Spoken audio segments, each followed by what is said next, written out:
انسان جاہل پیدا ہوتا ہے۔ کتنی عجیب بات ہے کہ ساری مخلوق انتہائی تعلیم یافتہ پیدا ہوتی ہے۔ اللہ تعالیٰ فرماتے ہیں وَاللَّهُ أَخْرَجَكُم مِّن بُطُونِ أُمَّهَاتِكُمْ لَا تَعْلَمُونَ شَيْئًا، اللہ نے تمہیں ماں کے پیٹ سے نکالا، تم کچھ بھی نہیں جانتے تھے۔ لَقَدْ خَلَقْنَا الْإِنسَانَ فِي أَحْسَنِ تَقْوِيمٍ، میں نے انسان کو سب سے خوبصورت قوام میں پیدا کیا ہے۔ اور کیا عجب بات ہے کہ انسان جاہل مطلق پیدا ہوتا ہے، اور انسان کے علاوہ جتنی بھی مخلوق ہے انتہائی تعلیم یافتہ پیدا ہوتی۔ فمن ربکما یا موسیٰ، تمہارا رب کون ہے موسیٰ؟ فرعون پوچھ رہا ہے، تو وہ جواب دے رہے ہیں ربنا الذی اعطی کل شیء خلقہ ثم ہدی، ہمارا رب وہ ہے جو ہر چیز کو پیدا کرتا ہے پھر اسے زندگی گزارنے کا علم عطا فرماتا ہے۔ ایک چیونٹی کو بھی پتا ہے کہ مجھے کیا کرنا ہے، انڈے سے نکلتے ہی وہ جانتی ہے مجھے کیا کرنا ہے، اسے 1 سینٹی میٹر سے آگے نظر نہیں آتا، کان اس کے کوئی نہیں۔ حقیر وجود روزانہ کتنا مرتا ہے، مسئلہ جاتا ہے، لیکن اس کو قطار بنانا کون سکھاتا ہے؟ اسے انڈوں کی راکھی کون سکھاتا ہے؟ اسے گھر بنانا کون سکھاتا ہے؟ اسے ملکہ کی حفاظت اور پہرے دینا کون سکھاتا ہے؟ ایک عجب جہان ہے۔ پرندے کو اڑنا کون سکھاتا ہے؟ مچھلی کو تیرنا کون سکھاتا ہے؟ 21 دن کے بعد بچہ نکلتا ہے انڈے کے خول سے، صرف 21 دن کے بعد، اور اسے چلنا آتا ہے۔ ہم اپنے بچوں کو چلنا سکھاتے ہیں، اسے کھانا آتا ہے۔ ہم اپنے بچوں کو 4 سال تک کھلانا سکھاتے ہیں۔ اسے اپنے دوست کا پتہ ہے، اسے اپنے دشمن کا پتہ ہے۔ بلی کو دیکھتے ہی بھاگتا ہے ماں کی طرف، اسے کیسے پتہ چلا کہ بلی میری جان کی دشمن ہے؟ اوپر چیل اڑتی ہے، اس کو دیکھتے ہی لپکتا ہے ماں کے پروں کی طرف، اسے کیسے پتہ چلا کہ یہ اوپر اڑنے والا پرندہ مجھے اٹھا کے نوچ سکتا ہے؟ اسے کیسے پتہ چلا؟ ربنا الذی اعطی کل شیء خلقہ ثم ہدی۔ پھر نباتات کو بھی یہ علم حاصل ہے۔ آپ نے کبھی دیکھا نہیں ہوگا کہ آم نے غلطی سے انگور اگا دیا ہو، کریلا غلطی سے میٹھا ہو گیا ہو، تربوز درخت پہ لٹک گیا ہو، کبھی نہیں دیکھا ہوگا۔ نباتات بھی اتنی تعلیم یافتہ ہے کہ کیسے اپنی شکل بنانی ہے، کیا خاصیت اس میں ڈالنی ہے، کیا رنگ روپ اسے پہنانا ہے، کیا پیرہن اس کا بننا ہے، یہ ایک بیل کو بھی پتہ ہے، ایک درخت کو بھی پتہ ہے۔ انسان کے علاوہ ساری کائنات انتہائی تعلیم یافتہ ہے۔ انسان جاہل پیدا ہوتا ہے، وہ ایک الگ مضمون ہے، میں نے اشارہ کر دیا۔ انسان جاہل پیدا ہوتا ہے، پھر ساری زندگی یہ پڑھتا ہے، سیکھتا ہے، یہ جہاں پہنچ جائے، یہاں یہاں یہاں یہاں جہاں پہنچ جائے، پی ایچ ڈی لگا دیں، ڈاکٹریٹ لگا دیں، علامہ لگا دیں، حضرت لگا دیں، شیخ لگا دیں، جو کچھ لگا دیں، تو ایک آیت اس کو ایسے دباتی ہے کہ اللہ تعالیٰ فرماتے ہیں وَمَا أُوتِيتُم مِّنَ الْعِلْمِ إِلَّا قَلِيلًا، کہ میرے بندوں اور میری بندیوں، ڈاکٹر صاحب، ڈاکٹر صاحبہ، جو تمہیں دیا گیا ہے، تو پہلے ہی میری نفی ہوگی کہ طارق جمیل تو نے نہیں لیا، ڈاکٹر راجہ تو نے خود نہیں لیا، تمہیں ملا ہے، کسی نے دیا ہے، اور وہ جس نے دیا ہے وہ یہ کہہ رہا ہے کہ میں نے تمہیں بہت تھوڑا دیا ہے۔ تو یہ دعویٰ ختم ہو گیا کہ یہ بڑے علامہ، یہ بڑے ڈاکٹر، یہ بڑے پی ایچ ڈی، یہ بڑے سائنسدان، بڑا تو اللہ ہی ہے، انسان کے لیے چھوٹائی ہی زیبا ہے۔ تو کوئی اپنے علم میں کتنا ہی بلند ہو جائے، جب اس کے تولا جائے گا جہالت اور علم کو جب تولا جائے گا تو اس کی جہالت زیادہ ہے اور اس کا علم بہت کم ہے۔ ہمیشہ انسان کا علم محدود رہے گا، اور کبھی بھی انسان کائنات کے رازوں تک جا نہ سکے گا کہ کائنات ایسے کل کی طرح ہے اور اس میں یہ ایک جز کی طرح ہے، اور جز اپنے کل کو کبھی معلوم نہیں کر سکتا۔ ہم اس کائنات کا ایک چھوٹا سا جزو ہیں، ہم اس کائنات کو نہ اس کی اصل تک پہنچ سکتے ہیں، نہ اس کے حقائق سے پردہ اٹھا سکتے ہیں۔ ماں کے پیٹ میں بچہ 9 مہینے رہے یا 90 سال رہے، وہ ماں کا ادراک کر ہی نہیں سکتا، وہ اس قابل ہی نہیں۔ وہ جہاں ہے وہاں اس کو وہ اسباب ہی مہیا نہیں کہ وہ اس کا ادراک کر سکے۔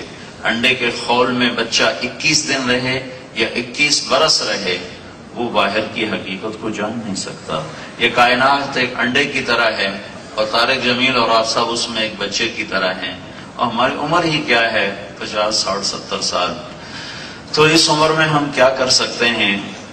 اگر عمر نوح ہر انسان لے کر آئے تو بھی اس کائنات کے اصل اور تہ تک جانا ناممکن ہے کہ یہ کل اور میں جز۔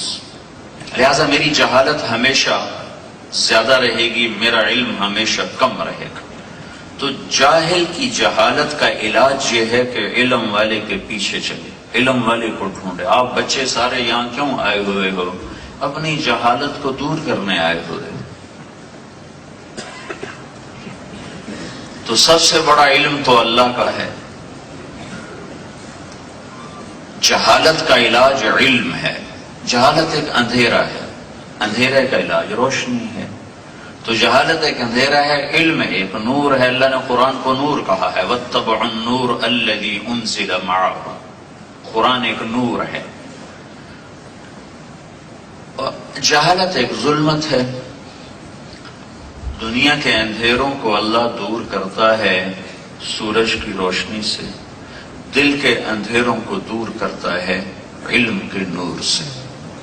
اور ایک نور اللہ کا ہے، اللہ نور السماوات والارض مثل نورہ کمشکات فیہا مصباح المصباح فی زجاجہ الزجاجۃ کأنہا کوکب درّی یوقد من شجرۃ مبارکۃ زیتونہ لا شرقیہ ولا غربیہ یکاد زیتها یضیء ولو لم تمسسه نار نور علی نور یہدی اللہ لنورہ من یشاء۔ ایک اللہ نے اپنے بارے میں کہا اللہ نور السماوات والارض، پھر اللہ نے اپنے محبوب کے بارے میں فرمایا قد جاءکم من اللہ نور وکتاب مبین، میں تمہارے رب کی طرف سے ایک نور آ رہا ہے، محمد مصطفیٰ صلی اللہ تعالی علیہ وسلم۔ پھر اللہ نے کتاب اللہ کے بارے میں فرمایا واتبعوا النور الذی انزل معہ، انہوں نے اس نور کا اتباع کیا جو محمد مصطفیٰ صلی اللہ علیہ وسلم پر اتارا گیا۔ ایک اللہ کا نور ہے، ایک نبوت کا نور ہے، ایک قرآن کا نور ہے، ایک سورج کا نور ہے، ایک چاند کا نور ہے، ایک تاروں کا نور ہے۔ یہ نور ملتے ہیں تو ظلمتیں چھٹتی ہیں، اندھیرے دور ہوتے ہیں، اور یہ تین نور جب جمع ہوتے ہیں تو انسان کی ظلمت اور انسان کے اندر کے اندھیرے ختم ہوتے ہیں۔ تو سب سے پہلا علم تو اللہ کا ہے، جس کا علم کسبی نہیں، سیکھا نہیں۔ سبح للہ ما فی السماوات والارض وهو العزیز الحکیم، کل کائنات تیرے رب کی تسبیح پڑھتی ہے کہ وہ عزت و حکمت والا ہے۔ لہ ملک السماوات والارض، زمین آسمان کا بادشاہ ہے۔ یحیی و یمیت، زندگی اور موت کا مالک ہے۔ وہو علی کل شیء قدیر، ہر چیز پر وہ قادر ہے۔ هو الاول والآخر والظاہر والباطن وہو بکل شیء علیم۔ چار باتیں جس ہستی میں ہوں گی وہ علم کامل کا دعویٰ کر سکتا ہے، یہ چار باتیں جس میں نہیں ہوں گی وہ علم کامل کا دعویٰ کر نہیں سکتا۔ وہ اول ہو، اس سے پہلے کچھ نہ ہو، اسے بنایا کسی نے نہ ہو، وہ آخر ہو، وہ سب کے بعد ہو، اس کے بعد کچھ نہ ہو، اس پہ موت نہ آئی ہو، وہ بلند اتنا ہو کہ اس کے اوپر کچھ نہ ہو، وہ خفی چھپا ہوا اتنا ہو کہ کوئی چیز اس سے چھپ نہ سکے۔ جس میں یہ چار باتیں ہیں وہ یہ دعویٰ کر سکتا ہے وَهُوَ بِكُلِّ شَيْءٍ عَلِيمٍ۔ تو اس کے بعد یہی زیادہ موضوع جملہ تھا کہ اللہ تعالیٰ نے فرمایا میں اول، میں آخر، میں ظاہر، میں باطن، لہذا جب میں اول، آخر، ظاہر، باطن ہوں تو میرا ہی دعویٰ ہے کہ میں ہر چیز کا علم رکھتا ہوں، وَهُوَ بِكُلِّ شَيْءٍ عَلِيمٌ۔ اس آیت کو ہمارے نبی نے بیان کیا، اللہم انت الاول فلیس قبلک شیء وانت الآخر فلیس بعدک شیء وانت الظاہر فلیس فوقک شیء وانت الباطن فلیس دونک شیء۔ میرے اللہ تو اول، تجھ سے پہلے کچھ نہیں، تو آخر، تیرے بعد کچھ نہیں، تو بلند و بالا، تیرے اوپر کچھ نہیں، تو سب سے چھپا ہوا، تجھ سے چھپا ہوا کوئی نہیں، لہذا ہر چیز کا علم اللہ کو ہے۔ پھر وہ اپنے علم میں کیسا ہے؟ یعلم ما یلج فی الارض وما یخرج منها وما ينزل من السماء وما يعرج فيها وهو معكم اينما كنتم والله بما تعملون بصير له ملك السماوات والارض والى الله ترجع الامور۔ جو زمین کے اندر، زمین کے اوپر، آسمان کے نیچے، آسمان کے اوپر، نیچے جانے والا، باہر نکلنے والا، آسمان سے اترنے والا، آسمان پہ چڑھنے والا، سب میرا اللہ کہتا ہے تیرے رب کے سامنے ہے۔ کل صغیر و کبیر مستطر، اللہ اپنا علم بتا رہا کہ اس کا علم کیسا ہے۔ وَإِن تَجْهَرْ بِالْقَوْلِ فَإِنَّهُ يَعْلَمُ السِّرَّ وَأَخْفَى، تم زور سے بولو وہ سنتا ہے، تم آہستہ بولو وہ سنتا ہے، تم سرگوشیوں میں بولو وہ سنتا ہے۔ پھر تم اپنے ہونٹ سیلو اور زبان تالو سے لگاؤ اور دل کی دھڑکنوں سے بولو۔ دل کی دھڑکنوں سے بولنے کو عربی میں اخفا کہتے ہیں۔ تو میرا رب یہ کہہ رہا ہے میں تو تیرے دل کی صداؤں کو بھی سن لیتا ہوں۔ فَإِنَّهُ يَعْلَمُ السِّرَّ وَأَخْفَى مَا يَكُونُ مِن نَجْوَى ثَلَاثَةٍ، تین مرد تین عورتیں، دو مرد دو عورتیں کٹھے ہوئے تو اللہ کہتا اِلَّا هُوَ رَابِعُهُمْ، چوتھا میں ہوں، وَلَا خَمْسَةٍ، پانچ جمع ہوئے، اِلَّا هُوَ سَادِسُهُمْ، چھٹا میں ہوں، وَلَا أَدْنَى مِن ذَلِكَ، چار، تین، دو، ایک، وَلَا أَكْثَرَ، اس سے زیادہ، إِلَّا هُوَ مَعَهُمْ، میں تمہارے ساتھ ہوں، ثُمَّ يُنَبِّئُهُمْ، پھر میں تمہیں بتا دوں گا تم کیا کرتے تھے۔ سَلْهُمْ وَنَذِيرًا فَأَعْرَضَ أَكْثَرُهُمْ فَهُمْ لَا يَسْمَعُونَ، یہ ناقابل تبدیل، لا تبدیل لکلمات اللہ، لا مبدل لکلماته، انه لقول فصل لا ریب فیہ، شک و شبہ سے بالا تر۔ ریب شک کو نہیں کہتے، شک تو خود عربی کا لفظ ہے۔ ریب کا ایک لفظ اردو میں ہے کوئی نہیں۔ ایک ہوتا ہے شک کہ پتہ ہی نہیں چل رہا ادھر جاؤں کہ ادھر جاؤں، اس کو کہتے ہیں شک۔ جب دونوں جانب برابر ہوں تو اس کو شک کہتے ہیں۔ ایک ہوتا ہے مریا، جب یوں ہو جائے ایک طرف رجحان غالب ہو اور ایک طرف مغلوب ہو لیکن واضح نہ ہو، اس کو کہتے ہیں مریا۔ بل ہم فی شک منہا فلا تک فی مریۃ من لقائہ۔ اور ایک ہوتا ہے ریب۔ ریب کیا ہوتا ہے؟ ادھر کے ادھر، یہ ایک سیکنڈ کے لیے خیال آیا ادھر یا ادھر تو ایک دم سامنے سائن بورڈ نظر آ گیا، تو جو ایک پل کا کھٹکا تھا، کھٹکا یہاں یا وہاں، ادھر یا ادھر، تو سامنے سائن بورڈ نظر آ گیا، وہ جو ایک پل کا کھٹکا ہوتا ہے اس کے بعد بات واضح ہو جاتی ہے، اس کو عربی میں ریب کہتے ہیں، ریب۔ تو آپ کا اللہ یہ کہہ رہا ہے کہ یونیورسٹی والوں میری کتاب میں تو وہ کھٹکا بھی نہیں ہے، تم شک کہاں سے ڈھونڈو گے؟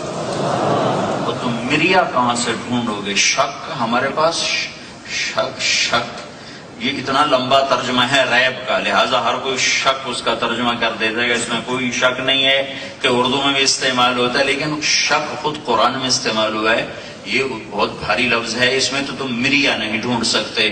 لہٰذا اللہ کی بات حق ہے، سچ ہے، ناقابل تبدیل ہے۔ اس لیے قرآن سے نفع اٹھانے سے پہلے یہ ایک لفظ دل میں اتارنا پڑے گا، لا ریب فی۔ اگر لا ریب فی دل میں نہ اترا تو قرآن کے اسکالر یہودی بھی بیٹھے ہوئے ہیں اور عیسائی بھی بیٹھے ہوئے ہیں اور پی ایچ ڈی پر وہ ڈگریاں دے رہے ہیں۔ میں وہاں گیا تھا امریکہ میں تو وہاں دیکھا یونیورسٹی میں قرآن کی ڈگری دینے والا یہودی، وہ لا ریب فی نہیں سیکھ سکا، باقی سارا اس نے پڑھا لیکن لا ریب فی یہ نہ اس کے دل میں اتر سکا، تو وہ قرآن پڑھ کے بھی گمراہ ہے۔ لا ریب فی، اللہ ایک ہے، لا ریب فی، محمد صلی اللہ علیہ وسلم اللہ کے رسول ہیں، لا ریب فی، سود حرام ہے، لا ریب فی، جھوٹ ہلاکت ہے، لا ریب فی، آخرت حق ہے، لا ریب فی، دنیا جھوٹ ہے، باطل ہے، لا ریب فی، دنیا چند روزہ ہے، لا ریب فی، آخرت ہمیشہ ہے، لا ریب فی، جنت حق ہے، لا ریب فی، جہنم حق ہے، لا ریب فی، زندگی عمل سے بنتی ہے، لا ریب فی، پیسہ زندگی نہیں بناتا، لا ریب فی، اللہ کی اطاعت کامیابی ہے، لا ریب فی، اللہ کی نافرمانی ہلاکت ہے، لا ریب فی، ظلم و ستم بربادی ہے، لا ریب فی، عدل و انصاف کامیابی ہے، لا ریب فی، پاک دامنی عزت ہے، لا ریب فی، فحاشی بد کرداری ہلاکت ہے، لا ریب فی کی تسبیح پڑھنی پڑے گی۔ جو اللہ کا فرمان آ گیا، لا ریب فی حق، لا ریب فی حق، یمحق اللہ الربا، لا ریب فی، ویربی الصدقات، لا ریب فی، اقیموا الصلاۃ، لا ریب فی، آتوا الزکاۃ، لا ریب فی، اعلموا انما الحیاۃ الدنیا لعب، لا ریب فی، ولہو، لا ریب فی، وزینۃ، لا ریب فی، وتفاخر بینکم، لا ریب فی، وتکاثر فی الاموال والاولاد، لا ریب فی، سارعوا الی جنہ، لا ریب فی، ارضها السماوات والارض، لا ریب فی، اعدت للمتقین، لا ریب فی، ہر جگہ لا ریب فی۔ قرآن صرف پڑھنے کی چیز نہیں ہے، سیکھنے کی ہے۔ تو میرے عزیزو، اللہ اپنے علم میں کامل کامل کامل، لا یسأل عما یفعل۔ اب میرا اور اللہ کا براہ راست رابطہ کوئی نہیں۔ اللہ کی مان کر میں کامیاب ہوں، دنیا اور آخرت کی گتھیاں سلجھا سکتا ہوں، اللہ تک پہنچانے کے لیے میرے پاس راستہ کوئی نہیں، میں خود نہیں جا سکتا، میں خود نہیں پہنچ سکتا۔ تو یہ کام اللہ نے کیا کہ اس نے میرے اور آپ کے اور اپنے درمیان 1,24,000 پاکیزہ نبیوں کا سلسلہ قائم فرما دیا۔ نبی اللہ سے ملانے کے لیے آتا ہے۔ نبی کا علم پڑھائی لکھائی کا نہیں ہوتا۔ ما کنت تدری مل کتاب ولل ایمان، شاعری تھی، اور کائنات کا فصیح ترین انسان حضرت محمد صلی اللہ علیہ وسلم ہیں۔ زندگی بھر آپ نے ایک شعر نہیں کہا، زندگی میں صرف ایک شعر کہا، هل انت الا اصبع دمیتی وفی سبیل اللہ ما لقیتی۔ اس میں بھی حضرت ابوبکر صدیق نے اس کے وزن کو ٹھیک کیا کہ یا رسول اللہ ایسے وزن نہیں بیٹھتا، وزن ایسے بیٹھتا ہے۔ تو اللہ تعالیٰ کہتا وما علمناہ الشعر وما ينبغی لہ، اے میرے محبوب میں نے تمہیں شعر خود نہیں سکھائے کہ تیری شان کے مناسب نہیں تھے، کہ کل کو کوئی کہہ سکتا ہے کہ شاعر آدمی ہے اپنی طرف سے کلام بنا کے دے رہا ہے۔ لہٰذا نہ پڑھنا نہ لکھنا، اور انبیاء کا کوئی استاد نہیں ہوتا، انبیاء کا براہ راست اللہ سے رابطہ ہوتا ہے۔ علمہ شدید القوی ذو مرۃ فاستوی وهو بالافق الاعلى ثم دنا فتدلى فكان قاب قوسين او ادنى فاوحى الى عبده ما اوحى ما كذب الفؤاد ما راى افتمارونه على ما يرى ولقد رآه نزلة اخرى عند سدرة المنتهى عندها جنة المأوى اذ يغشى السدرة ما يغشى ما زاغ البصر وما طغى لقد رأى من آيات ربه الكبرى۔ نبی کو کوئی استاد نہیں ہوتا، اللہ معلم ہوتا ہے، اللہ مربی ہوتا ہے۔ وَإِنَّهُ لَتَنزِيلُ رَبِّ الْعَالَمِينَ، یہ میرا کلام ہے، نزل بِهِ الروح الامین، اسے جبریل لایا ہے، علی قلبک، سیدھا اے میرے محبوب تیرے دل پر اترا ہے، تیرے دل پر اترا ہے، لِتَكُونَ مِنَ الْمُنذِرِينَ، تاکہ تو میرا پیغام آگے یونیورسٹی والوں کو پہنچا دے کہ آخرت حق ہے، تیاری کر لو۔ تورات، زبور، انجیل کتاب اللہ ہیں، کلام اللہ نہیں ہے۔ قرآن کتاب اللہ بھی ہے، کلام اللہ بھی ہے، اللہ کی زبان مبارک سے نکلا ہوا کلام ہے، اسے کوئی تبدیل نہیں کر سکتا، اسے کوئی مٹا نہیں سکتا۔ تورات، زبور، انجیل کتاب اللہ تھی، کلام اللہ نہیں تھا، مٹ گیا۔ یہ کتاب اللہ بھی ہے، کلام اللہ بھی ہے، اللہ کی ذات سے نکلا ہے اور براہ راست قلب اطہر مبارک پر اترا ہے۔ پھر وہاں سے لسان نبوت سے وہ ادا ہوا ہے، اسے اٹھایا جائے گا، اسے مٹا کوئی نہیں سکتا، اسے تبدیل کوئی نہیں کر سکتا۔ تو میرے آپ کے مستورات کے اور اللہ کے درمیان ایک واسطہ ہے، وہ واسطہ ہے محمد صلی اللہ تعالی علیہ وسلم۔ ہمارے تو بھاگ جاگے جو ہم محمد مصطفیٰ صلی اللہ علیہ وسلم کی امت میں پیدا ہوئے۔ پہلی کتابوں سے خبر آ رہی، یا شاعیہ قوم، شاعیہ اٹھ جا، شاعیہ بنو اسرائیل میں سے، فإنی اطلق لسانک بوحی، تجھ پر ایک وحی اترنے والی ہے۔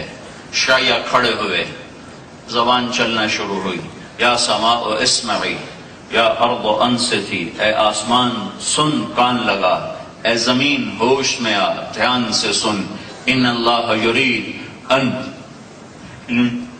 یقضی شأنا ویدبر امرا هو منفذہ، اللہ ایک عظیم الشان فیصلہ ظاہر کرنے والا ہے۔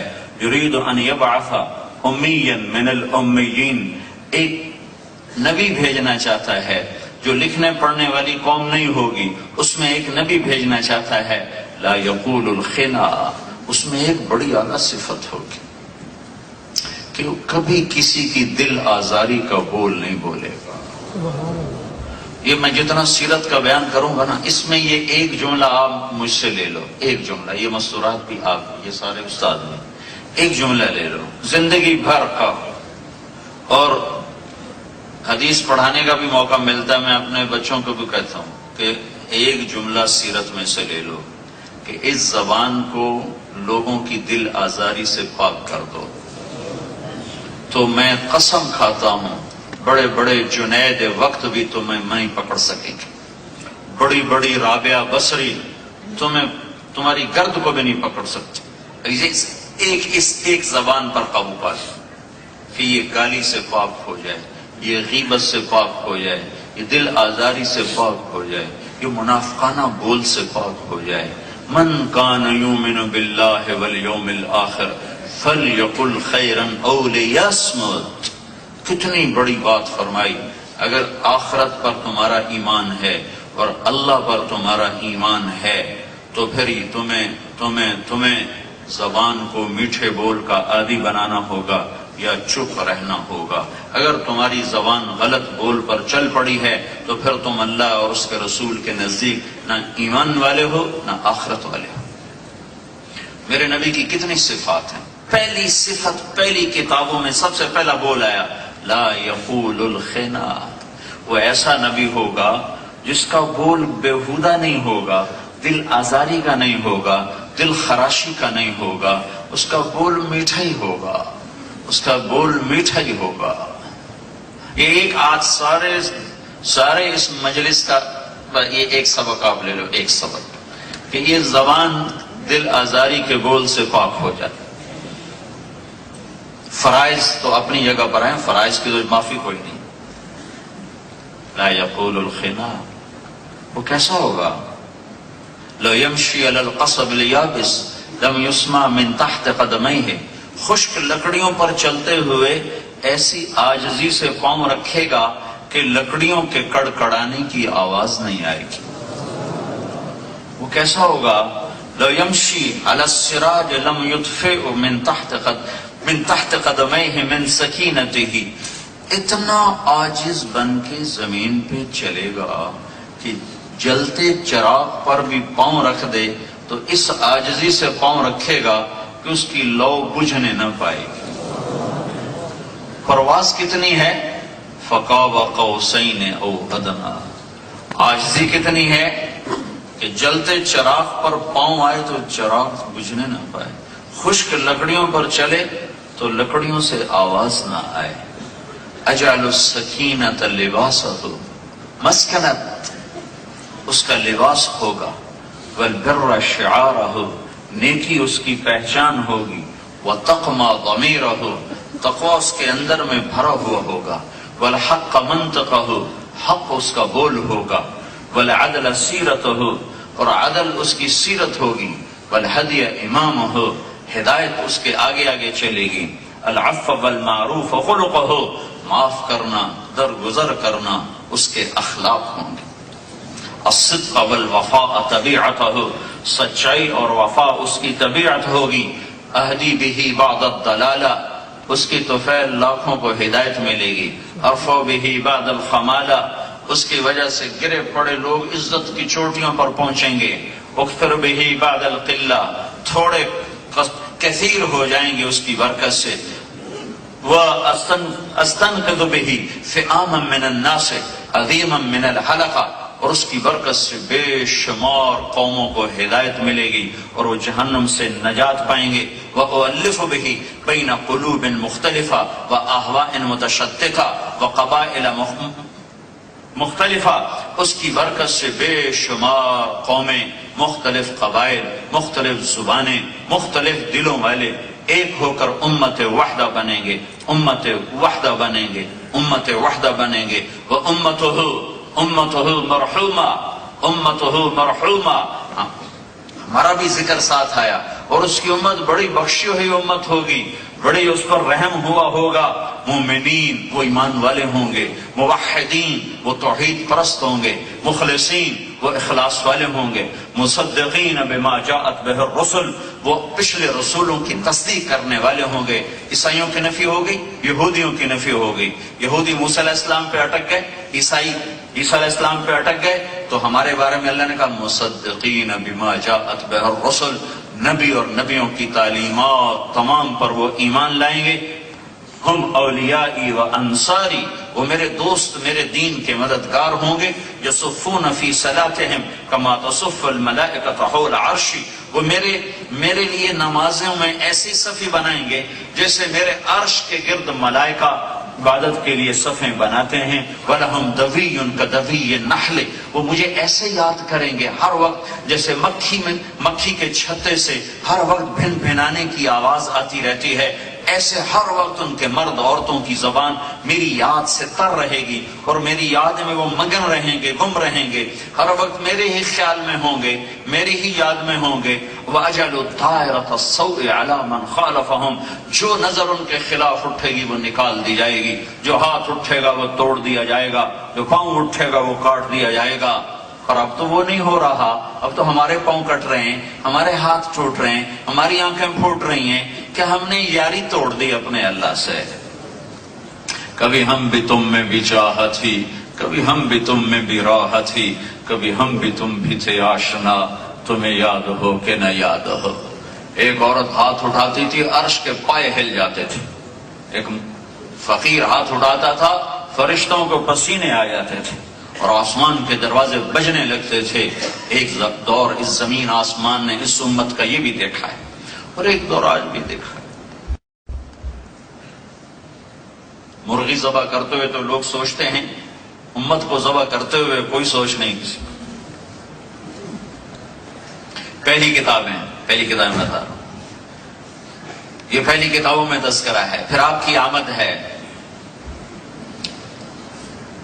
آپ کی آمد عجب طریقے پر ہے۔ بچے تو ہم بھی پیدا ہوئے، آپ سب پیدا ہوئے، ہمارے محبوب نبی بھی پیدا ہوئے۔ آپ کی دائی تھی شفا بنت عمر، تو وہ حضرت عبد الرحمن بن عوف کی والدہ ہیں۔ وہ روایت فرماتی ہیں کہ بچے میرے ہاتھوں میں بڑے پیدا ہوئے، لیکن میں حیران ہوئی ہوں کہ آپ پیدا ہو رہے ہیں تو دھلے دھلائے ہیں، کوئی اوپر کسی قسم کی گندگی نہیں ہے۔ جیسے دھل کے کوئی آتا ہے، غسل دے کے کوئی باہر بھیجتا ہے، اور آپ کی ناف کٹی ہوئی ہے، ماں کی آنت پیٹ کے اندر ہی جدا ہو چکی ہے، اور آپ ختنہ کروا کے ماں کے پیٹ سے باہر آ رہے ہیں، آپ کا ختنہ باہر نہیں ہوا ہے۔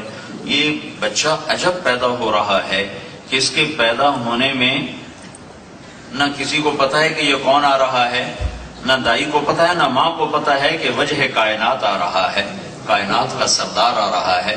12 ربیع الاول ہے، 22 اپریل ہے، اور 571 عیسوی ہے، وہ صبح صادق ہے 4:20 مکہ میں۔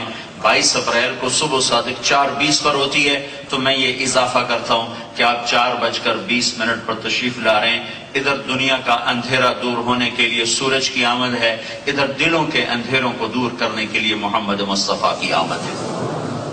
ادھر کفر کے چھٹنے کے لیے ادھر ظلمتوں کے چھٹنے کے لیے سورج نکل رہا ہے، ادھر کفر کے اندھیروں کے چھٹنے کے لیے آفتاب نبوت طلوع ہو رہا ہے۔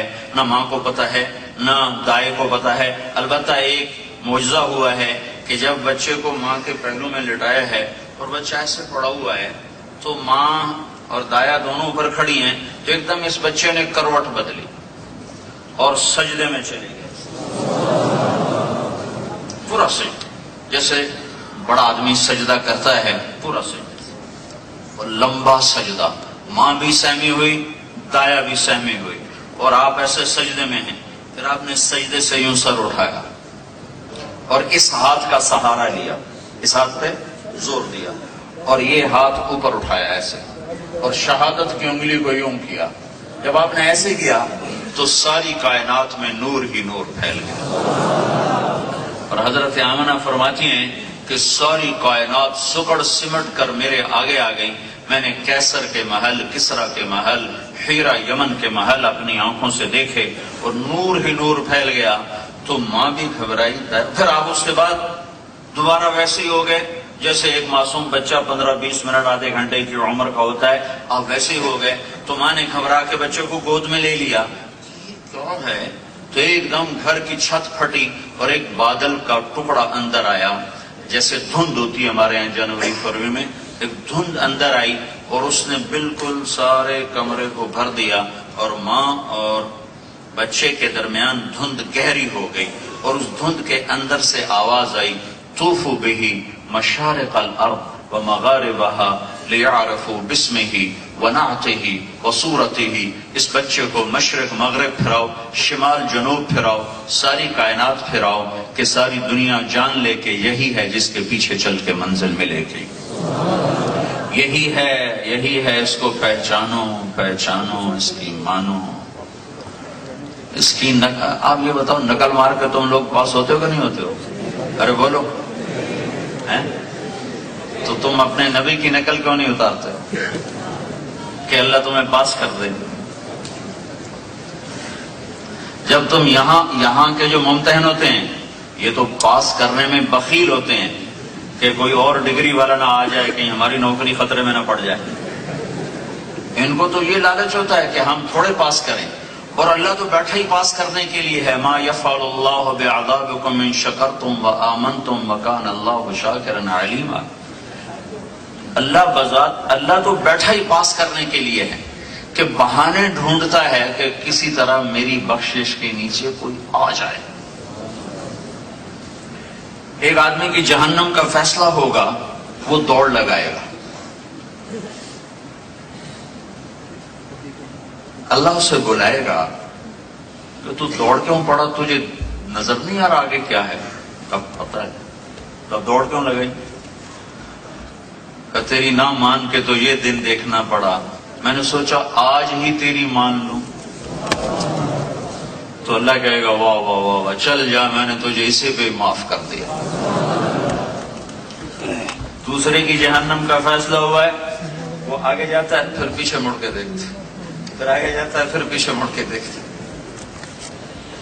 تو اللہ اس کو واپس بلائے گا، ادھر آؤ، پیچھے مڑ کے کیا دیکھ رہے ہو؟ کہ اللہ تیری رحمت کے قصے بڑے سنے تھے تیرے نیک بندوں سے، تو میں سوچ رہا تھا کہ مجھے جہنم کا کہہ تو دیا ہے لیکن ابھی مجھے واپس بلا لے گا، ابھی مجھے واپس بلا لے گا، تو میں مڑ مڑ کے دیکھ رہا تھا کہ شاید مجھے ابھی بلا لے، ابھی بلا لے، تو تیری رحمت کی آس مڑ مڑ کے دیکھ رہا تھا۔ تو اللہ کہے گا تو نے میری رحمت پہ بڑی اعلیٰ آس کی، چل تجھے بھی معاف کرتا ہوں۔ تو اللہ تو ایسے فیل لوگوں کو پاس کرنے کے لیے بیٹھا ہوا ہے، فیل ہو گئے نا، جہنم میں جا رہے ہیں، فیل ہو گئے۔ تو میں یوں کہتا ہوں تم اگر نقل مار کے یہاں کی ڈگری لے سکتے ہو تو تم یہ نقل مار لو اپنے محبوب کی۔ اللہ سے زیادہ کریم کون ہے؟ اللہ سے زیادہ مہربان کون ہے؟ اللہ سے زیادہ درگزر کرنے والا کون ہے؟ ایک اللہ نے محبت صرف نہیں کی، اللہ نے عشق کیا ہے، عشق۔ فلا وربک، واہ، قرآن کی سب سے خوبصورت قسم ہے، فلا وربک، قرآن نے قسمیں اٹھائی ہیں، والفجر وليال عشر والشفع والوتر والشمس وضحاها والقمر اذا تلاها والعصر ان الانسان لفی خسر کہ قسمیں اٹھائیں. قرآن کی سب سے خوبصورت قسم یہ ہے فلا وربک. یونیورسٹی والوں کو بتا دے مجھے تیرے رب کی قسم. فلا کوئی اور ہے یا خود ہے؟ فلا وربک مجھے تیرے رب کی قسم. تو انداز کیسا ہے کہ کوئی اور ہے، کوئی اور رب محمد ہے جس کی اللہ قسم اٹھا رہا ہے. فلا وربک مجھے تیرے رب کی قسم. یہ اردو کا محاورہ نہیں، یہ عربی کا محاورہ ہے. میں اسے منتقل کرنے میں ہمیشہ تھکتا ہوں کہ جب عشق کی انتہا ہوتی ہے تو حبیب اپنے آپ کو دو بنا لیتا ہے. ایک کو محبوب کے ساتھ جوڑ دیتا ہے اور ایک کو جدا کر دیتا ہے. پھر خود جو جدا ہوتا ہے وہ اس جڑے ہوئے کی قسم اٹھاتا ہے. وہ کہتا ہے فلا وربک، اے مجھے محبوب مجھے تیرے رب کی قسم. لا یؤمنون حتی یحکموک فیما شجر بینہم. بتا دو مردوں عورتوں کو، لڑکے لڑکیوں کو، جب تک تیرے فیصلوں پہ راضی نہ ہوں گے میری بارگاہ میں قبولیت نہیں پا سکتے.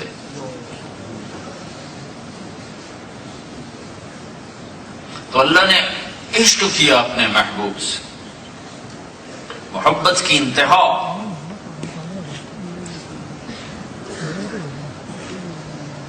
والضحى، ابھی وہ بچے نے پڑھی نا تو مجھے خیال آ رہا تھا کہ میں کچھ پڑھ کے تو آیا نہیں، میں تو سوڈان سے اور سیدھا آپ کے پاس آ گیا. تو جو یادداشت میں ہے وہی آپ کو بتا رہا ہوں. والضحى والليل اذا سجى ما ودعك ربك وما قلى وللآخرة خير لك من الأولى ولسوف يعطيك ربك فترضى. وہی نہیں آئی کچھ دن تو قریش کہنے لگے ودع ربه وقلى، اس کا رب اسے چھوڑ گیا، اس کا رب اس پہ ناراض ہو گیا. تو ایک دن حضرت خدیجہ کے منہ سے بھی نکل گیا کہ یا رسول اللہ تو نہیں ناراض ہو گیا. اپنوں کی بات تو کھا جاتی ہے. ایک حکایت ہے، سچ جھوٹ ہونے کا تو اتنا پتہ نہیں لیکن لکھی ضرور. منصور حلاج کو سمجھانا لوگوں نے، سولی پہ چڑھ کے اس کو لے جا رہے تھے قتل کر رہے ہیں تو ان پر سنگواری ہو رہی تھی، لوگ مار رہے. تو ابوبکر شبلی نے ایسے ایک کنکر اٹھا کے یوں مارا تو انہوں نے کہا ہائے. تو پہلے چپ جا رہے تھے، ہائے. تو لوگوں نے کہا اتنے پتھر پڑے تو نے اف نہیں کی، اس کے کنکر پر تیری ہائے کیوں نکلی؟ کہا یہ مجھے جانتا ہے، تم مجھے جانتے نہیں ہو، تم سے کیا گلا. اپنوں کی بات کھا جاتی ہے. اما خدیجہ کے منہ سے نکل گیا یا رسول اللہ تو نہیں ناراض ہوگی، اللہ نے تو نہیں چھوڑ دی.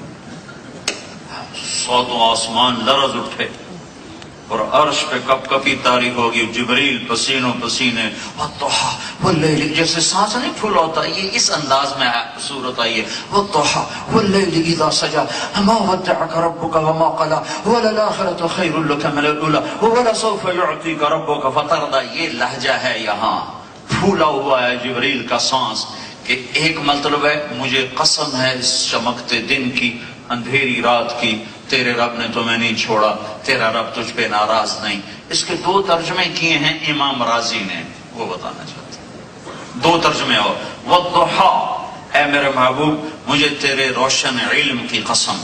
واللیل اذا سجا، مجھے تیری ستاری کی چادر کی قسم جس میں تو امت کے عیب داروں کو چھپا لیتا ہے. ایک تیسرا ترجمہ جو اگلے مضمون سے زیادہ مناسبت اور مطابقت رکھتا ہے، والضحى، اے میرا محبوب مجھے تیرے حسین چہرے کی قسم، مجھے تیرے روشن چہرے کی قسم. واللیل اذا سجا، مجھے تیری سیاہ زلفوں کی قسم. ما ودعک رب، میں تمہیں چھوڑ سکتا ہوں؟ میں تم پہ ناراض ہو سکتا ہوں؟ ساری دنیا تیرے لیے، آخرت تیرے لیے. ہاں دنیا گزرگاہ ہے، اصل تیرے لیے آخرت ہے. وَلَسَوْفَ يُعْطِيكَ رَبُّكَ فَتَرْضَىٰ.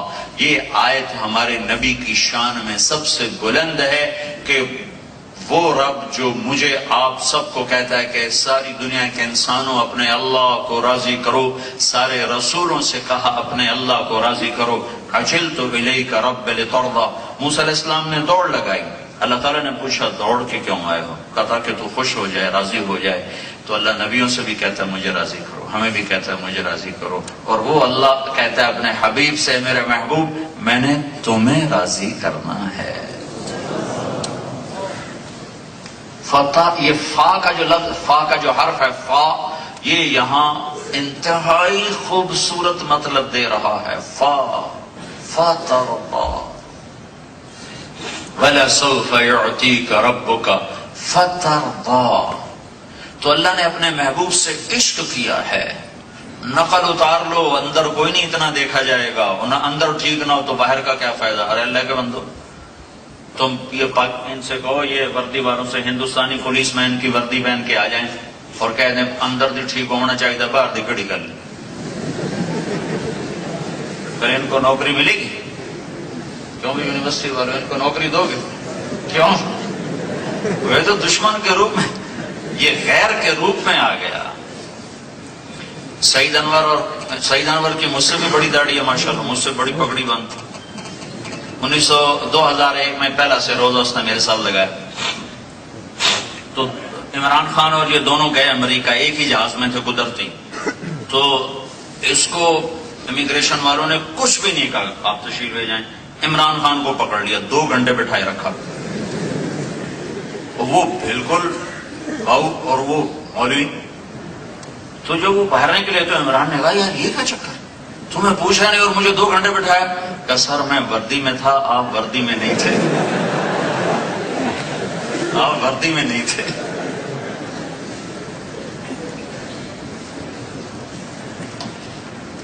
وَلَسَوْفَ يُعْتِيكَ رَبُّكَ فَتَرْضَى۔ ارے میرے عزیزو، نقل اتارو اس کی جس سے اللہ عشق کرتا ہے، جس سے اللہ پیار کرتا ہے۔ ابراہیم علیہ السلام کہہ رہے ہیں وَجْعَلْنِي لِسَانَ صِدْقٍ فِي الْآخِرِينَ، یا اللہ میرے بعد میرا نام اونچا رہے۔ اور اللہ اپنے محبوب کو بن مانگے فرما رہے ہیں وَرَفَعْنَا لَكَ ذِكْرَكَ، میں نے تیرے نام کو بلند کر دیا۔ ابراہیم علیہ السلام دعا کر رہے ہیں وَجْعَلْنِي مِنْ وَرَثَةِ جَنَّةِ النَّعِيمِ، یا اللہ مجھے جنت عطا فرما۔ اور اللہ اپنے حبیب کو مانگے بغیر فرما رہے ہیں اِنَّا أَعْطَيْنَاكَ الْكَوْثَرَ، میں نے جنت تیرے قدموں پہ قربان کر دی۔ ابراہیم علیہ السلام دعا کر رہے ہیں وَجْنُبْنِي وَبَنِيَّ أَن نَّعْبُدَ الْأَصْنَامَ، یا اللہ مجھے میری اولاد کو بت پرستی سے بچا۔ اور اللہ اپنے حبیب سے فرما رہے ہیں انما يريد الله ليذهب عنكم الرجس اهل البيت ويطهركم تطهيرا، کہ اے میرے محبوب میں نے تیرے گھر کو پاک کر دیا ہے۔ ازواجہ امہاتہم، تیری بیویاں ساری انسانیت کی مائیں ہیں، ساری انسانیت کی مائیں ہیں۔ اما عائشہ کا کیا مقام ہے کہ میرے نبی نے ان کے سینے پر سر رکھے ہوئے جان دی ہے اللہ کو۔ یہ کیسے آپ ایسے پڑھیں، یہ گال ایسے سینہ مبارک پر تھا، اور اما عائشہ ایسے بیٹھی ہوئی تھیں، یہاں اللہ کے نبی کا سر تھا اور آپ نے اللہ کے دربار میں اپنی جان کو پیش کیا ہے۔ اور اما عائشہ کا حجرہ ہی آپ کا روضہ مبارک بنا ہے، جہاں صبح ہوتی ہے تو 70,000 فرشتہ درود و سلام پڑھنے آتا ہے اور شام تک پڑھتا ہے، پھر شام کو 70,000 نیا آتا ہے، وہ پہلے چلے جاتے ہیں، پھر ایک دفعہ جو آتا ہے قیامت تک دوبارہ کسی کی باری نہ آئے گی۔ ازواجہ امہاتہم، آپ نے حضرت حفصہ رضی اللہ تعالیٰ عنہ کو طلاق دینے کا ارادہ کیا تو اللہ کا حکم آ گیا میرے محبوب طلاق نہیں دے سکتے، میرا فیصلہ ہے یہ تیری اس جہان کی بیوی ہے۔ ازواجہ امہاتہم، 3 بیٹیاں اپنے ہاتھوں سے روانہ کر دیں، ان کی جنت اپنے آنکھوں سے دیکھ لی۔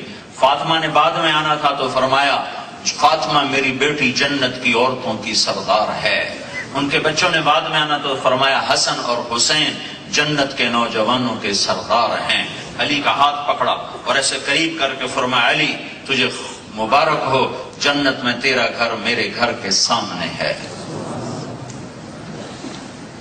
موسیٰ علیہ السلام دعا کر رہے ہیں رب اشرح لی صدری، یا اللہ میرا سینہ کھول، اور اللہ تعالیٰ اپنے حبیب سے فرما رہے ہیں الم نشرح لک صدرک، اے میرے محبوب میں نے تیرا سینہ کھول دیا، میں نے تیرا سینہ کھول دیا۔ تو ایک آواز آئی طوفوا بہ مشارق الارض ومغاربها لیعرفوا باسمہ ونعتہ وصورتہ اس بچے کو کائنات پھرا دو اور دنیا کو بتا دو کہ اس کو پہچانو، اس کے پیچھے چلو گے تو منزل ملے گی، ورنہ ہرگز نہ پہنچ پاؤ گے اپنے مقصود تک۔ وَآتُوهُ خُلْقَ آدم وَمَعْرِفَةَ شِيث وَشَجَاعَةَ نُوحٍ وَخُلَّةَ إِبْرَاهِيمَ وَاسْتِسْلَامَ إِسْمَاعِيلَ وَفَصَاحَةَ صَالِحٍ وَحِكْمَةَ لُوط وَرِضَاءَ إِسْحَاقَ وَبُشْرَى يَعْقُوبَ وَجَمَالَ يُوسُف وَشِدَّةَ مُوسَى وَجِهَادَ يُوشَع وَحُبَّ دانيال وَوَقَارَ إِلْيَاس وَلَحْنَ داوود وَقَلْبَ أَيُّوب وطاعة يونس وعصمة يحيى وزہد عیسیٰ علیہ السلام وأغمسوه في أخلاق النبیین۔ یہ آواز آئی کہ اس بچے کو آدم کے اخلاق دو، شیث کی معرفت دو، نوح کی شجاعت دو، ابراہیم کی دوستی دو، اسماعیل کی قربانی دو، لوط کی حکمت دو، اور صالح کی فصاحت دو، اور اسے یعقوب کی بشارت دو، اسحاق کی رضا دو، اور اسے یوسف کا حسن و جمال دو، اور اسے موسیٰ کا جلال دو، یوشع کا جہاد دو، دانیال کی محبت دو، الیاس کا وقار دو، ایوب کا دل دو،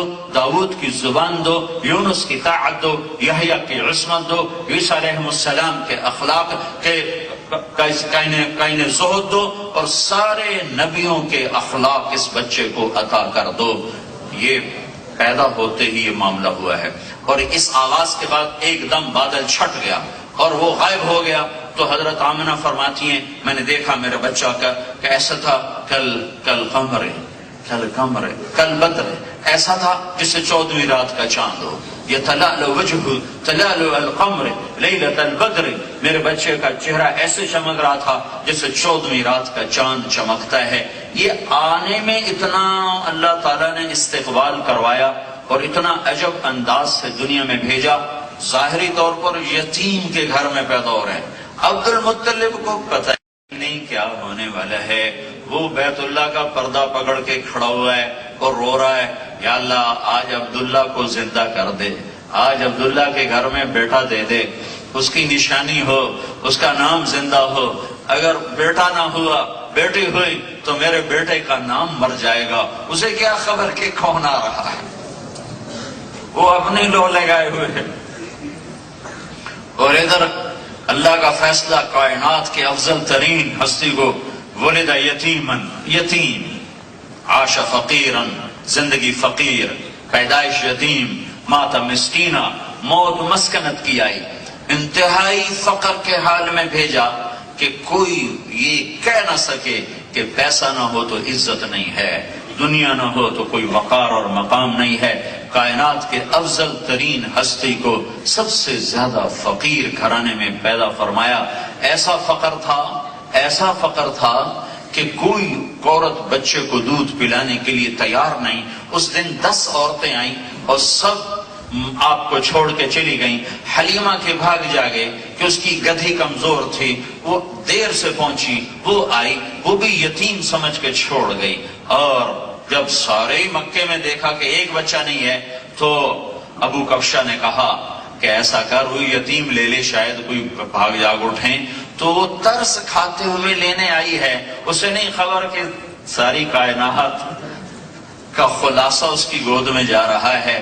چھاتیاں خشک ہیں، فوقہ ہے، دودھ نہیں ہے۔ جو ہی بچے کو گود میں لیا دونوں چھاتیاں ابلنے لگی دودھ کے ساتھ، اور آنے میں یتیم پیدا ہو رہے ہیں۔ نبی خاندان میں سب سے اعلیٰ ہوتا ہے، حسب نسب میں سب سے اعلیٰ ہوتا ہے، سیرت صورت میں سب سے اعلیٰ ہوتا ہے، اور دنیا کے اعتبار سے اکثر نبی فقراء، مساکین۔ لولا رحتک لرجمناک وما انت علینا بعزیز، چپ کر کے بیٹھ جا ورنہ ہم مار کے تجھے سنگ سار کر دیں گے۔ یہ لوط علیہ السلام کو ان کی قوم کہہ رہی ہے۔ نبی اتنی قسم پرسی میں ظاہری طور پر ہوتا ہے، جنت کی چابی میرے نبی کے ہاتھ میں ہے، اللہ کا جھنڈا میرے نبی کے ہاتھ میں ہے، مقام محمود میرے نبی کے لیے طے ہے، اور سب سے پہلے جنت کا داخلہ آپ کی طفیل ہے، سب سے پہلے شفاعت آپ کی طفیل ہے، سب سے پہلے آپ قبر سے نکلنے والے ہیں، سب سے پہلے آپ شفاعت فرمانے والے ہیں۔ لیکن پیدائش ایسی ہے کہ کوئی عورت لینے کے لیے تیار نہیں ہے، لیکن ساری کائنات میں ہلچل مچی ہوئی ہے۔ ایک سمندر کی مچھلیاں دوسرے سمندر کی مچھلیوں کو جا کر مبارک دے رہی ہیں کہ آج 2 جہان کے سردار پیدا ہو گئے۔ اب عبد المطلب کہہ رہا تھا میرا نسب مٹ جائے گا، اور اسے یہ نہیں خبر کہ اس کے پوتے کی طفیل آدم علیہ السلام تک عبد المطلب کا نسب زندہ ہو جائے گا، وہ اسے تو خبر نہیں ہے۔ عبداللہ فوت ہو چکے ہیں، 25 سال کی عمر میں فوت ہو گئے، تجارت کے لیے ملک شام گئے اور واپسی ہوئی اور مدینہ پہنچے تو انتقال ہوا۔ نابغہ کے گھر میں آپ کی قبر بنائی گئی، وہیں آپ دفن کیے گئے، اور ماں کے پیٹ میں صرف میرا نبی 2 مہینے کا ہے۔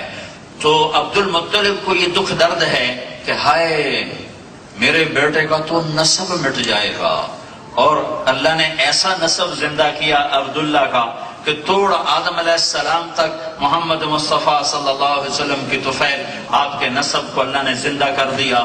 محمد بن عبداللہ بن عبد المطلب بن ہاشم بن عبد مناف بن قصی بن کلاب بن مرہ بن کعب بن لوی بن غالب بن فہر بن مالک بن نضر بن کنانہ بن خزیمہ بن مدرکہ بن الیاس بن مضر بن نزار بن معد بن عدنان بن اود بن حمیسہ بن سلامان بن عوس بن بوز بن قموال بن عبی بن عوام بن ناشد بن حزا بن بلداس بن یدلاف بن طابخ بن جاحم بن ناحش بن ماخی بن عیفی بن عبقر بن عبید بن الدعاء بن حمدان بن سنبر بن یثربی بن یحزن بن یلحن بن ارعوا بن عیدی بن زیشان بن عیسر بن اقناد بن ایہام بن مقصر بن ناحذ بن زارع بن سمی بن مزی بن عوض بن عرام بن قیدار بن اسماعیل بن ابراہیم بن آذر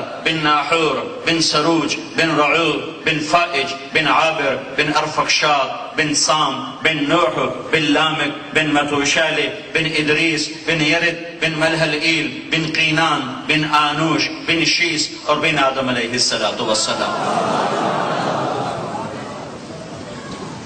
عبد المطلب کو پتہ نہیں کہ آدم تک نسب زندہ ہو گیا، آدم تک نسب زندہ ہو گیا۔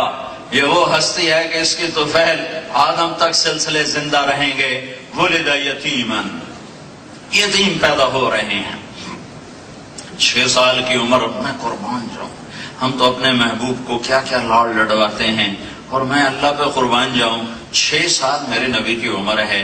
تو حضرت آمنہ نے، سیدہ آمنہ نے عرض کی اپنے سسر سے کہ میں نے اپنے خامد کی قبر کی زیارت ہی نہیں کی، میں وہاں جانا چاہتی ہوں، قبر پہ حاضری دینا چاہتی ہوں۔ تو عبد المطلب نے اجازت دے دی۔ 3 افراد کا قافلہ ام ایمن آپ کے والد کی خادمہ باندھی، اور والدہ ماجدہ اور حضرت محمد صلی اللہ علیہ وسلم مدینہ پہنچے۔ جب پہلی قبر پہ حاضری ہوئی ہوگی تو کیا بات ہوئی ماں بیٹے میں، وہ مجھے کسی کتاب میں ملی نہیں، لیکن خیال ضرور آتا ہے کہ وہاں اللہ کے نبی نے کیا پوچھا ہوگا اپنی ماں سے، اور ماں نے کیا کہا ہوگا، اور ماں بیٹے کے وہاں کیا جذبات ہوں گے۔ بطور بیوی کے پہلی دفعہ خامد کی قبر دیکھیے تو کیا جذبہ ہوگا، بہت کچھ ہوگا، کہیں ملا نہیں، کسی سیرت میں ملا نہیں۔ خیال آتا ہے کہ معصوم 6 برس کے بچے نے اپنی اماں سے کیا کہا ہوگا، یہ میرے ابا کی قبر ہے، میرے ابا کہاں ہے۔ 1 مہینہ وہاں رہے، وہاں اپنے تیرنا سیکھا وادی عقیق میں۔ مہینے کے بعد واپسی ہو رہی ہے، اور ابوا کے مقام پر جب یہ مدینے سے قافلے چلتے تھے تو پہلا مقام آتا تھا ملل، پھر روحا، پھر افایا، پھر عرج، پھر ابوا، پھر عصفان، پھر مرہ دہران، اور پھر مکہ۔ یہ راستہ تھا 7 راتوں کا۔ تو یہ چھوٹا سا قافلہ جب 5ویں رات ابوا کے قریب پہنچا ہے تو اچانک حضرت آمنہ پر موت کا وار ہوا۔ بیمار کوئی نہیں، 25 سال کی عمر، صرف 25 سال کی عمر، ایک ہی بچہ ہے، اور محمد مصطفیٰ صلی اللہ علیہ وسلم کے لیے ماں بھی ماں ہے، باپ بھی ماں ہے، بہن بھی ماں ہے، بھائی بھی ماں ہے، کوئی اور ہے جو نہیں۔ تو ساری توجہات کا مرکز اور محور صرف ماں ہے۔ اس کو تو اللہ باقی رکھتا، بڑھاپا تھا، اپنی ماں کی خدمت کرتے، پھر ماں خود سیرے باندھتی، بارات لے جاتی، شادی کر کے آتی، ڈولی اتارتی، پھر بچے ہوتے پھر جیسے ایک عام دستور ہے اللہ کے دربار میں پیش ہو جاتی. اور میں قربان جاؤں 6 سال کے بچے کی عمر کیا ہوتی, وہ 6 سال میں بچے کی ہمت کیا ہوتی. اور وہ جگہ جہاں یہ واقعہ ہوا ہے وہ ایڈیٹوریم میں تمہیں کیسے سمجھاؤں. میں سن 2000 میں گیا حضرت آمنہ رضی اللہ تعالیٰ عنہا کی قبر کو ڈھونڈنے. اور میں نے اللہ کے فضل سے اسے ڈھونڈا. میری زندگی گزر گئی سفر, ابھی اتنے لمبے سفر سے آ رہا ہوں, زندگی گزر گئی سفر. اور میں 2 دفعہ بیت اللہ کے اندر گیا ہوں, نماز پڑھی ہے, لیکن میرے دل کی کیفیت جو اس جگہ پر بنی ہے وہ آج تک کہیں نہیں بنی. میں تمہیں کیا سناؤں, کیا بتاؤں. اب وہاں ہم پہنچے سن 2000 میں. کوئی آدمی ہمیں لے جانے کے لیے تیار نہیں کہ جی ادھر پولیس پکڑتی ہے. ایک جگہ ہم نے گاڑی کھڑی کی, اداس میں بیٹھا ہوا کہ یا اللہ میں نے تو یہ سفر ہی اتنے بڑے کام کے لیے کیا تھا, تو یہ تو بیچ میں ہی رہ گیا. کوئی آدمی تیار نہیں ہو رہا لے جانے کے لیے, چونکہ اندر پہاڑوں میں ہے, راستہ کوئی نہیں, سوائے راہبر کے آپ جا نہیں سکتے. تو پیٹرول پمپ تھا, ایک گاڑی آ کے روکی. تو میں نے ڈوبتے کو تنکے کا سہارا, میں نے ایک دوست سے کہا اس سے کہو ہمیں لے جائے گا. تو وہ اس کے پاس چلا گیا. السلام علیکم. جی آپ کو حضرت آمنہ کی قبر معلوم ہے؟ جی معلوم ہے. آپ لے جا سکتے ہیں؟ کہا جی نہیں, ادھر پولیس ہوتی ہے, پکڑ لیتے. پھر وہ کہنے لگا کہاں سے آئے ہو؟ کہ پاکستان سے آئے. وہ بھی پاکستانی تھا. تمہارا نام کیا؟ کہ سعید, اس کا افضل, اس کا سلمان. میں گاڑی میں بیٹھا تھا. کہا اس کا کیا نام ہے؟ کہ اس کا نام طارق جمیل ہے. کہنے لگا یہ وہی طارق جمیل ہے جس کی کیسٹیں چلتی ہیں؟ تو انہوں نے کہا ہاں جی یہ وہی طارق. وہ اس کی کیسٹ تو ابھی میری گاڑی میں لگی ہوئی. کہا انشاءاللہ میں تمہیں لے جاتا ہوں, آپ پہ ویکھی جیسے. تو اس نے گاڑی بند کی اور ہمارے ساتھ جیپ میں بیٹھا. تو 4 کلومیٹر لے کر ہمیں چلا روڈ پر, پھر اندر اتارا اور کچھ 4-5 کلومیٹر اندر ٹھو ٹھو ٹھو پتھروں سے ٹکراتے ہوئے, جھاڑیوں میں الجھتے ہوئے, اور کانٹے دار چھوٹی چھوٹی جھاڑیاں. ایک جگہ اس نے گاڑی کھڑی کی, پھر لے کے ہمیں پیدل چلا. اور آگے ایک پہاڑی ہوگی اتنی اونچی, کوئی 40-50 فٹ اونچی پہاڑی تھی. اس پر قدرتی ایک ایسے ہموار سطح تھی اس کے اوپر, باقی پہاڑ ایسے ملے ہوئے تھے کالے سیاہ. تو وہاں وہ قبر مبارک تھی اور عصر ہو چکی تھی, اور سوگوار شام جیسے ہوتی ہے وہ فضا تھی, اور وہ منظر بھی ایسا تھا. میں 14 صدی پیچھے مڑ کے دیکھنے کی کوشش کر رہا تھا کہ 25 سالہ ماں دم توڑ رہی ہے, اور 6 سالہ بچہ ماں ماں کہہ رہا تھا, اور آگے ماں جواب نہیں دے پا رہی تھی. مجھے ہارٹ اٹیک ہوا ہے تو مجھے اس سے ایک اندازہ ہوتا ہے کہ حضرت آمنہ کو ہارٹ اٹیک ہوا ہوگا کہ ان سے بولا نہیں جا رہا تھا. تو وہ, اور پہلو بدل رہی تھی بے قرار ہو کر. یہ ساری نشانیاں وہی ہیں جو ہارٹ اٹیک کی ہوتی ہیں. تو آپ ماں ماں کہتے اور وہ آگے بات دیکھتی تھی اور بولا نہیں جاتا تھا. پھر دم توڑنے سے پہلے کہا, جیسے شمع بجھنے سے پہلے بھڑکتی ہے, تو ساری طاقت کو جمع کر کے فرمایا بیٹا کل حی میت و کل جدید بال. ہر زندہ نے مرنا ہے, ہر جوانی نے ڈھلنا ہے. مجھے لگتا ہے کہ تیری ماں کا وقت آ چکا ہے. لیکن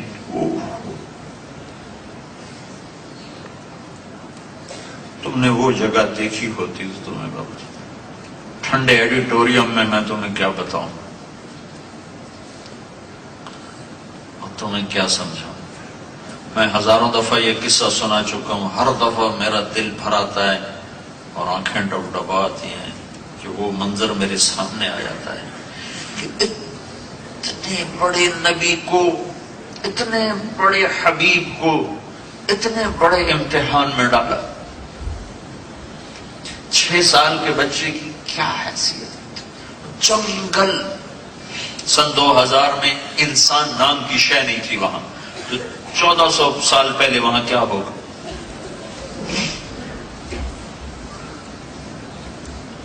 وَلَدْتُ طُهْرًا, یہ آخری الفاظ تھے. میں نے ایسا بچہ جنا ہے جو ساری کائنات کو پاک کر دے گا, روشن کر دے گا. یہ آخری الفاظ تھے. اور پھر بچہ ماں کے سینے پہ سر رکھ کے رویا ہے, اور اسے معلوم ہی نہیں کہ میری ماں کو ہوا کیا ہے. ہنستی کھیلتی موت آ گئی۔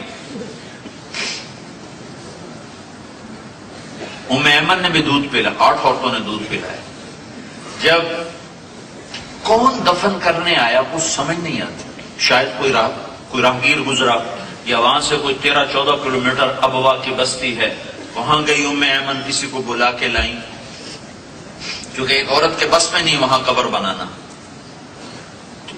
جو لوگ آئے جنہوں نے قبر بنائی، اس کے بعد جب نیچے اترے ہیں تو ام ایمن نے دیکھا اللہ کے نبی غائب تھے ساتھ میں لوگوں میں، ایک دم پیچھے مڑ کے دیکھا تو پیچھے سے اوپر آواز آ رہی ہلکی ہلکی۔ جب یہ واپس گئی ہیں تو وہ منظر تھا کہ ابوا کے پہاڑ بھی رو رہے تھے کہ آپ نے ماں کی قبر کو ایسے سینے سے ماں کی قبر سے ایسے چمٹے ہوئے تھے، ایسے سر رکھا ہوا، گال قبر سے لگائے ہوئے، سینہ قبر سے چپکایا ہوا اور ایسے اوپر پڑے ہوئے۔ جب ام ایمن قریب آئیں تو کیا کہہ رہے تھے؟ عرش بھی رویا ہوگا ان الفاظ کو سن کر کہ اماں تجھے تو خبر ہے نا، تو بھی میرا آخری سہارا تھی، تو بھی مجھے چھوڑ کے چلی گئی، تیرے بغیر کہاں جاؤں گا، کس گود میں سر رکھوں گا؟ ہائے ہائے، واہ یا رسول اللہ، کیا دکھ دیکھے اور کس بے دردی سے ہم نے بھلایا ہے، کمال کر دیا۔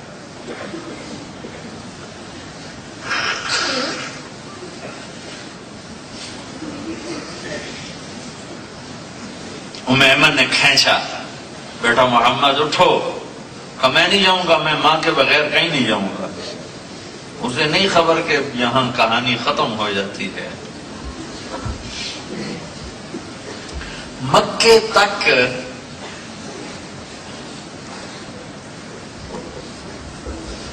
کیسے بلبلاتے ہوئے گئے،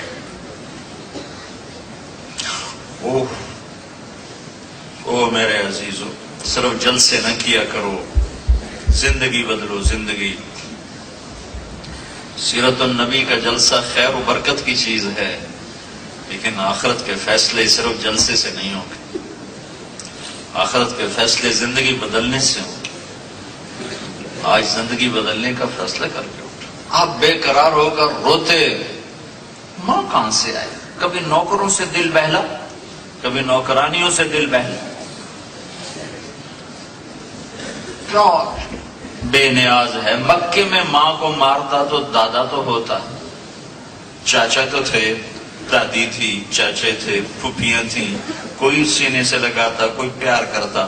مدینے میں موت دیتا تو مدینے میں نان کے بیٹھے ہوئے تھے، وہ اٹھا لیتے۔ میں حیران، کس جنگل میں موت، اور 3 راتیں مسلسل رلایا ہے۔ ہائے ماں، ہائے ماں۔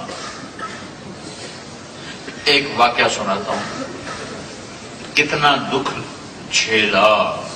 57 برس گزر گئے اس بات کو، 57 سال، 63 سال آپ کی عمر ہوگی، اور آپ حجۃ الوداع کے لیے تشریف لے جا رہے۔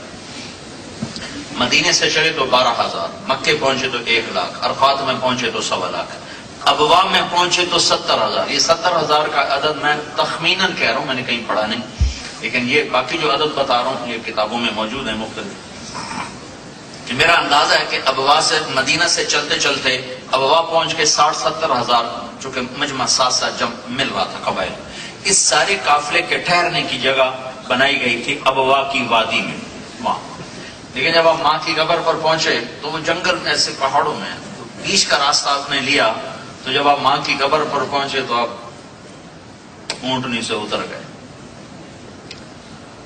اور میں تو چشمدید ہوں، وہاں تو 70 آدمی آرام سے نہیں بیٹھ سکتے۔ آپ نے 70,000 سے کہا ادھر ہی خیمے لگاؤ، ادھر ہی۔ اور دھوپ، اپریل کی دھوپ، احرام باندھا ہوا، سر ننگا، اور ماں کی قبر کے سرانے یوں بیٹھے، گھٹنے اوپر اٹھائے، ہاتھ یہاں رکھے اور سر نیچے دیا، اور پھر پھوٹ پھوٹ کے روئے ہیں، اتنا روئے ہیں کہ ہچکی بند گئی، اور داڑھی آنسوں سے تر ہو گئی. ہائے کاش میری ماں زندہ ہوتی تو میں اس کی ایسی نوکری کرتا کہ میں عشاء کے مصلے پہ کھڑا ہوتا اور میں سورۃ فاتحہ شروع کر چکا ہوتا، اور ادھر سے میری ماں کہتی بیٹا محمد، تو میں کہتا لبیک اماں جی، نماز بعد میں پڑھوں گا. میں ماں کے لیے نماز توڑ دیتا، میں اپنی ماں کے لیے نماز توڑ دیتا، میں نماز بعد میں پڑھتا. ہاں میرے عزیزو، صرف جلسے نہ کرو، زندگیاں بدلو، زندگیاں. وہ میری گھنٹے سوا گھنٹے کی بات سے کچھ احساس تو بیدار ہو سکتا ہے. زندگی تو بدلنے کے لیے تمہیں ارادے کرنے پڑیں گے، تمہیں اپنے آپ سے لڑنا ہوگا، تمہیں اپنے اندر کے جذبوں سے ٹکر لینی ہوگی اور غلط چیزوں کو نکال کر حضرت محمد صلی اللہ علیہ وسلم کی پاکیزہ زندگی کو اندر لانا ہوگا. جب آپ مکہ پہنچے تو آپ کا کھانا پینا چھوٹ گیا، تنہا بیٹھے رہتے تھے، تو زمزم کے پانی کے چند گھونٹ پینے کے علاوہ کچھ نہیں کھاتے تھے. ایسا دل پہ دیا وہ صدمہ کہ 57 سال کے بعد بھی وہ زخم ہرا. آپ سے پوچھا گیا یا رسول اللہ قیامت کب آئے گی؟ اللہ کو پتا ہے کب آئے گی. یا رسول اللہ کوئی نشانی تو بتا دے. تو آپ نے فرمایا جب ماؤں کو ذلیل کیا جائے گا تو قیامت آ جائے گی. جب اولادیں اور خاص طور پر بیٹیاں بھی اپنی ماؤں کو ذلیل کریں گی تو اللہ قیامت قائم کر دے.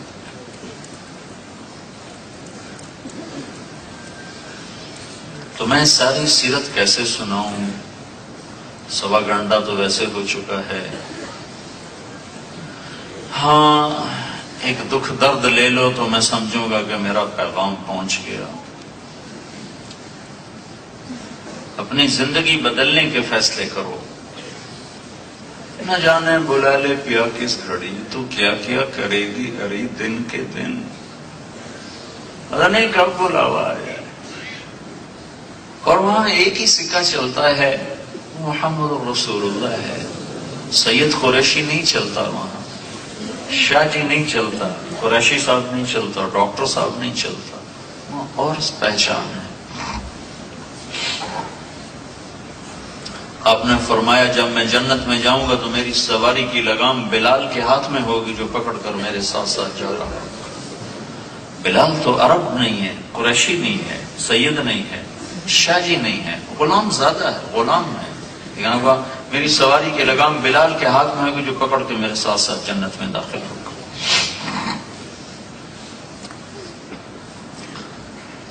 تو میرے عزیزو، جوان ہو، ہم ڈھل رہے ہیں.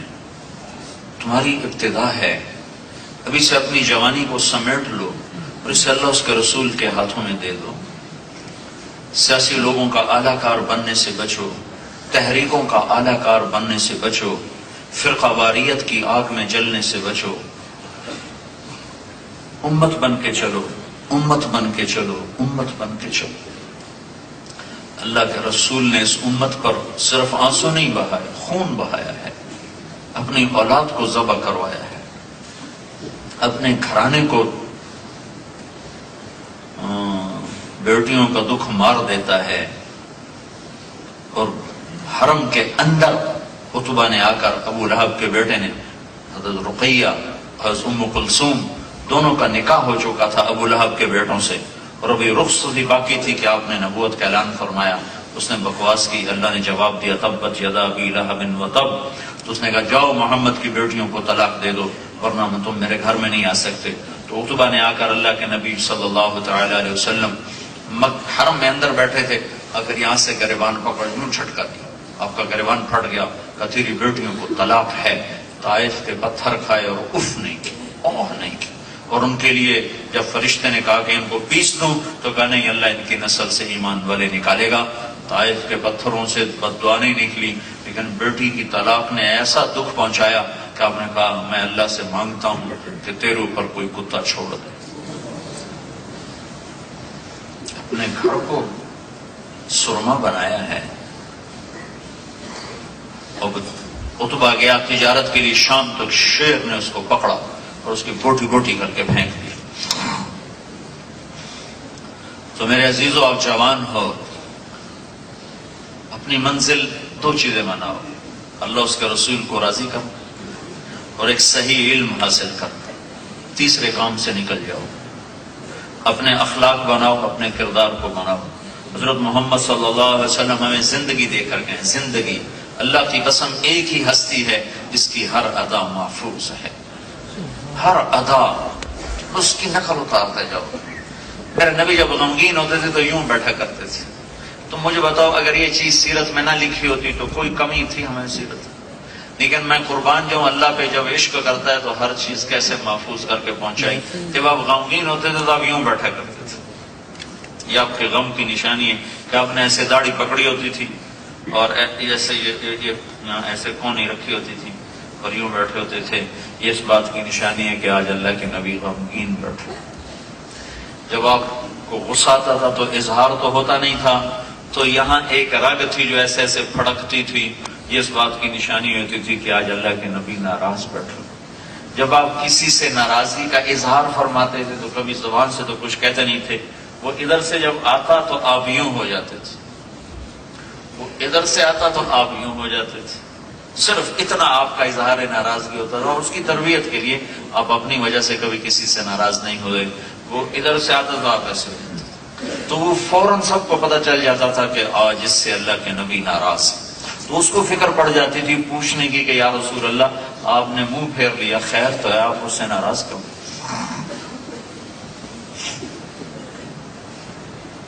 ابو ہریرہ جہاد میں جانے لگے. ماں نے روکا کہ میں اکیلی ہوں، مجھے چھوڑ کے نہ جا. کہا نہیں، اللہ کے نبی نے کہا میں نے جانا ہے. ایک واقعہ اس پہ سنا رہا ہوں، یاد ہے. تو انہوں نے کہا بیٹا میں تجھے اپنے دودھ کا واسطہ دیتی ہوں جو میں نے تمہیں پلایا، مجھے چھوڑ کے نہ جا، میں اکیلی ہوں. انہوں نے کہا نہیں، اللہ کے نبی نے کہا میں نے جانا ہے. تو ہتھیار سجائے اور چل پڑے. تو ان کی ماں نے اللہ کے نبی کو پیغام بھیجا کہ یا رسول اللہ، میں نے ابو ہریرہ کو دودھ کا واسطہ دیا، یہ پھر بھی نہیں مانا اور یہ جہاد کے لیے جا رہا ہے. تو ابو ہریرہ ہتھیار سجا کر مسجد میں آئے، بڑے جوش میں کہ اللہ کے نبی خوش ہوں گے. آپ نے دیکھتے یوں کر لیا. تو جو یوں کیا ان کو ہوئے، یہ کیا ہو گیا؟ میں تو سوچ رہا تھا اللہ کے نبی کہیں گے مرحبا مرحبا، تب نہیں. تو بھاگ کے ادھر سے کیا ہوا کیا ہوا؟ دور ہو جا میری نظروں سے، تو ماں کے دودھ کے واسطے کو بھی نہیں مانتا ہے. مجھے تیرے جہاد کی کوئی ضرورت کوئی. ماں کو چھوڑ کے جہاد، کون سا جہاد کرنا چاہتے ہو ماں کو چھوڑ کے؟ تو جب آپ کسی سے ناراض ہوتے تھے، جب آپ خوش ہوتے تھے تو یہ گالوں سے نور ایسے نکلتا ایسے نکلتا. جب آپ ہنستے تھے تو بس صرف اگلے دانت نظر آتے تھے. کبھی کبھی آپ زور سے ہنستے تو پچھلی داڑیں بھی نظر آتی تھی. ہاں کر کے آپ کبھی نہیں ہنسے. ہمیں نہیں روکا، خود کبھی ایسے کر کے نہیں ہنسے.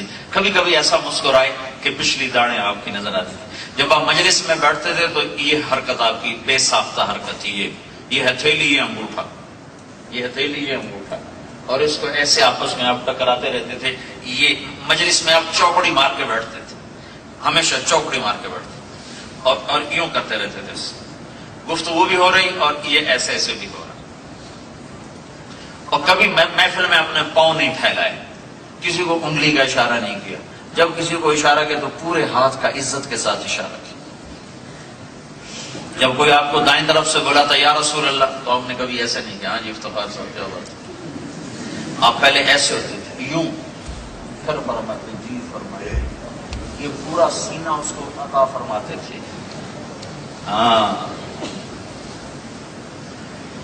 جب کوئی ادھر سے بلاتا تو پورا آپ ایسے مڑتے تھے. کوئی ادھر سے بولا جی راجا صاحب،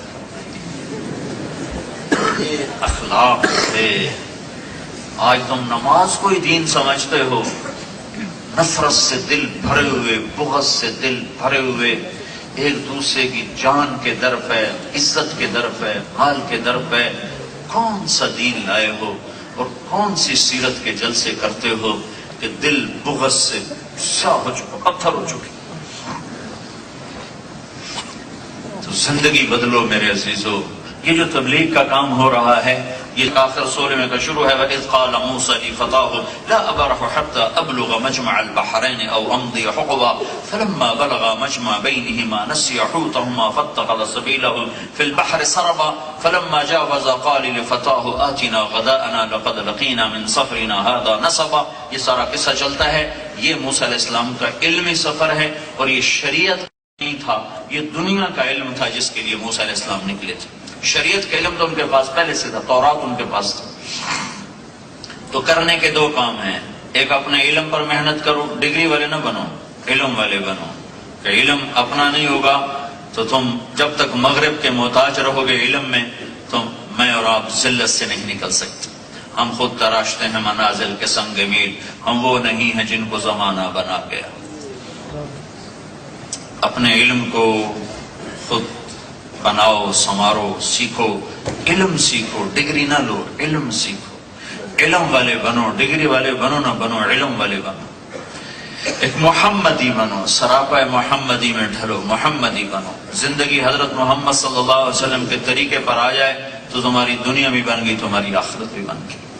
جن استادوں سے پڑھ رہے ہو ان کا ادب. تمہارے لڑکے لڑکیاں اکٹھے پڑھتے ہیں، نظروں کی حفاظت رکھو، فاصلہ رکھو. شرم و حیا جس معاشرے سے نکل جاتا ہے وہ معاشرہ تباہ ہو جاتا ہے، وہ انسانیت کی بجائے درندگی پہ آ جاتا ہے. ایک حد فاصل اللہ نے مرد عورت میں رکھی ہے، جو معاشرہ اس کو مٹائے گا اس کی ہلاکت وہ اپنی آنکھوں سے دیکھے گا. آج مغرب کے پاس حل کوئی نہیں ہے کہ اس گندگی سے وہ کیسے نکلیں کہ وہاں کی عورت نہ ماں ہے، نہ بیٹی ہے، نہ بہن ہے، نہ پھوپھی ہے، نہ خالہ ہے. وہاں کا مرد نہ باپ ہے، نہ بھائی ہے، نہ چاچا ہے، نہ بابا ہے، نہ دادا ہے، کچھ بھی نہیں. جانوروں کی طرح زندگی ہے. تو اپنی نظروں کا پردہ جھکانا سیکھو، اسے حیا کا سرما لگاؤ. کچھ دنوں کے بعد انہی آنکھوں سے اللہ تمہیں اپنا دیدار کرانے والا ہے. انہی آنکھوں سے اللہ تمہیں حضرت محمد صلی اللہ علیہ وسلم کا دیدار کرانے والا ہے. تو میرے عزیزو، اللہ آپ کا آنا مبارک کرے. خوش آئند ہے، بہت خوشی ہے تم اتنے آئے ہو، بہت زیادہ آئے ہو، اور اکثر نوجوان ہو. صبح صادق کی امید لگ گئی ہے کہ جب نوجوان طبقہ دین کی طرف آنا شروع ہو تو اس وقت ہدایت قریب ہوتی ہے. پچھلے دنوں نارمے میں تھا تو وہاں کے ساتھی بتا رہے تھے کہ نارویجن کہتے ہیں کہ تمہاری تیسری نسل جو یہاں مسجد میں جانے لگ گئی ہے، اس پر ہمیں بڑی حیرانی ہو رہی ہے کہ یہ ہمارے رنگ میں رنگنے کی بجائے یہ اپنے اسلام کی طرف کیوں لوٹ گئے ہیں، کس چیز نے ان کو مسجد کی طرف دھکیل دیا ہے. تو میری آپ سب سے گزارش ہے کہ اپنی زندگی میں حضرت محمد صلی اللہ علیہ وسلم والی زندگی لاؤ، آپ والے اخلاق لاؤ. میں نے شروع میں کہا تھا ایک جملہ مجھ سے لے لو، لا یقول الخلا. اس زبان کو تیز بول سے نکال دو، تند بولوں سے نکال دو، لوگوں کی سہ جاؤ، چپ کر جاؤ. تو اللہ تمہیں بڑی ان بلندیاں نصیب فرمائے. فرائض کے بعد سب سے بڑی چیز جو قیامت کے دن تولی جائے گی وہ تمہارے اخلاق تولے جائیں گے. تو ایک اپنے علم کو بناؤ، ایک اپنے اخلاق کو بناؤ، ایک حضرت محمد صلی اللہ علیہ وسلم کی پاکیزہ زندگی کو سیکھو. تبلیغ میں اس کو سیکھنے کی محنت ہو رہی. میں ابھی چاڈ، سوڈان، کیمرون جیسے پسماندہ ملک ہیں، پتہ نہیں کیسی زندگی ہے، جانور انسان اکٹھے رہتے ہیں اور آپ ایک گھنٹہ وہاں نہیں گزار سکتے جہاں لوگ نسلوں سے رہ رہے ہیں. وہاں یہ تبلیغ کا کام کیسے پہنچا؟ ایک جماعت چلی 1600 کلومیٹر پیدل اونٹ صحرا میں سے چل کے آئے، اونٹوں پر سامان، اور باجرے کو پانی میں بھگو کر نرم کر لیتے تھے، وہی کھا لیتے تھے. باجرہ کھاتے کھاتے 80 دن میں وہ اجتماع کے لیے پہنچے. وہاں اجتماع میں میں گیا تھا. وہاں کیسے تبلیغ کا کام پہنچ گیا؟ جنگلوں میں کیسے تبلیغ کا کام پہنچ گیا؟ یہ کوئی تحریک نہیں، یہ ایمان کی محنت ہے جس نے دنیا کے آخری کنارے تک لوگوں کو متاثر کیا ہے. تو میرے عزیزو، میری بات کا خلاصہ، اس سیرت کے آج کی مجلس کا خلاصہ، ایک اپنے اخلاق اچھے کرو، زبان قابو میں رکھو. گالی کا جواب گالی سے نہ دو، دعا سے دو، دعا سے دو. تھوڑا سا دل پہ پتھر رکھ لو، اور حضرت محمد صلی اللہ علیہ وسلم کی پاکیزہ زندگی اپنی زندگی بناؤ، اور علم کو علم کی بنیادوں پر حاصل کرو، علم کو صرف ڈگری کے لیے حاصل نہ کرو۔ اتنا کچھ کر لو گے تو اللہ تمہیں چمکائے گا، اللہ تمہیں عزت دے گا۔ چھٹیوں میں وقت لگاؤ، تبلیغ میں جاؤ، یہ جانا تمہارے ایمان کی ترقی، تمہارے عمل کی ترقی، تمہارے اخلاق کی ترقی، ہر طرح تمہیں بڑا اونچا لے کر جائے گا۔ اللہ تعالیٰ کی طرف سے ہدایت کا اس نے ہر مہینے 3 دن لگانا شروع کیے۔ 6 سال کے بعد اللہ نے اس کا گانا بھی چھوڑا دیا، ناچ بھی چھوڑا دیا۔ مجھ سے بڑی داڑھی ہے، مجھ سے بڑی پگڑی ہے، جہاں گانے جاتا تھا وہاں اللہ کا پیغام سنانے جا رہا ہے۔ تو آپ سارے اس کی نیت کرو، جب نماز کا وقت ہو جائے تو نماز کو اپنے وقت پہ ادا کرو، کمروں میں نہ بیٹھے رہو۔ ہاں کلاس چل رہی ہے تو وہ تھوڑا سا آگے پیچھے کر لو، قضا ہونے لگے تو کلاس بھی چھوڑ دو، پھر کلاس نہ پکڑو، پھر نماز پکڑو۔ نماز نہیں چھوڑ سکتی، کلاس چھوڑ سکتی ہے، لیکچر چھوڑ سکتا ہے، نماز نہیں چھوڑ سکتی۔ قرآن اپنے کمروں میں رکھو، تمہارے گھونسلوں میں گانے کی آواز نہ آئے، تلاوت کی آواز۔ اللہ تعالیٰ قیامت کے دن کہے گا میرے وہ بندے کہاں ہیں جو دنیا میں گانا نہیں سنتے تھے، آج میں ان کو جنت کا گانا سناؤں گا۔ اب تمہاری مرضی ہے، یہاں کے طبلے سرنگیاں سن لو یا اللہ کی جنت کا گیت سن لو۔ تو وہ لوگ کھڑے ہوں گے، وہ مرد عورت کھڑے ہوں گے جو دنیا میں میوزک نہیں سنتے تھے، صرف وہی کھڑے ہوں گے، صرف ان کو یہ دولت ملے گی، باقیوں کو نہیں۔ تو اللہ تعالیٰ جنت کی حوروں سے کہے گا انہیں سناؤ۔ تو مجھے جنید جمشید نے بتایا کہ ہم جو سانگ بناتے تھے وہ 3.5 منٹ کا بناتے تھے۔ ایک گانا 1 مہینے میں، 1 ہفتے میں، 15 دن میں، 10 دن میں تیار ہوتا تھا 3.5 منٹ کا۔ میں نے کہا اتنا چھوٹا کیوں بناتے تھے؟ کہا اس سے لمبا ہو تو لوگ بور ہو جاتے ہیں، سنتے نہیں۔ 3.5 میں نے کہا جنت کا جو سب سے چھوٹا گیت اللہ سنائے گا وہ 70 سال کا ہوگا۔ 70 سال، جو جہاں بیٹھا بس وہیں بیٹھا رہے، ایک طرف اللہ عورتوں کو بٹھائے گا، ایک طرف مردوں کو بٹھائے گا۔ ہاں بھائی وہ مرد عورت کون ہیں جو لاہور میں گانا نہیں سنتے تھے؟ آج ہم ان کو جنت کا گیت سنائیں گے۔ تو وہی نصیب والے اٹھ سکیں گے جنہوں نے یہاں اپنے کانوں کو بچایا ہوگا۔ تو وہ اللہ تعالیٰ جنت کی حور سے کہے گا گاؤ۔ تو جنت کی حوروں کی آواز ہوگی اور جنت ساز بن جائے گی، ساری جنت ساز بن جائے گی، اور ہوا موسیقار بن جائے گی۔ ہوا ان کو دھن دے گی، اس دھن پر سارے درختوں کے پتے بجیں گے، اور اس دھن کے ساتھ جنت کی عورتوں کا گیت ہوگا۔ 70 برس ایک گیت چلتا رہے گا اور اس کا مزہ لوگ لیتے رہیں گے۔ پھر اللہ تعالیٰ فرمائیں گے کیسا ہے؟ کہیں گے بہت اچھا ہے۔ تو اللہ فرمائیں گے اب تمہیں اس سے اچھا سنو؟ کہیں گے اللہ اس سے اچھا بھی کوئی ہے؟ کہاں ہے؟ تو آپ کہیں گے اے داؤد آؤ اور بیٹھو، اور آج تم میرے بندوں کو میری عظمت کے گیت سنا۔ تو کہیں گے یا اللہ میری آواز تو دنیا میں تھی اچھی۔ تو داؤد علیہ السلام کی دنیا میں ایسی آواز تھی، جب وہ زبور پڑھتے تھے تو یہ اس حال میں پہاڑ ہلتے تھے، ایسے ایسے پہاڑ ایسے ہلنے لگ جاتے تھے، آواز میں ایسے اللہ نے کشش کری تھی۔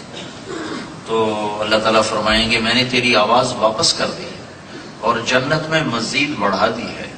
تو جب داؤد علیہ السلام سر اٹھائیں گے اور جنت ساز بنے گی تو جنت والوں کو جنت بھی بھول جائے گی، اس میں گم ہو جائیں گے۔ آواز میں ایک طاقت ہے۔ پھر اللہ تعالیٰ فرمائیں گے کیسا ہے؟ کہیں گے بہت اچھا۔ تو اللہ تعالیٰ فرمائیں گے اب میں تمہیں اس سے اچھا سناؤں؟ کہیں گے اللہ اس سے اچھا بھی ہے؟ ہاں اس سے اچھا بھی ہے۔ یا حبیبی یا محمد، اے میرے حبیب اے محمد، تعال ارقى المنبر، آؤ ممبر پہ بیٹھو، سناؤ انہیں۔ اب جنت کا ساز، میرے محبوب کی آواز، یہ ساز و آواز یہ مل کر جنت کیا اپنا آپ ہی بھول جائیں گے۔ پھر اللہ تعالیٰ آپ کی آواز مت فرمائیں گے، پھر کہیں گے کیسی؟ کہیں گے زبردست۔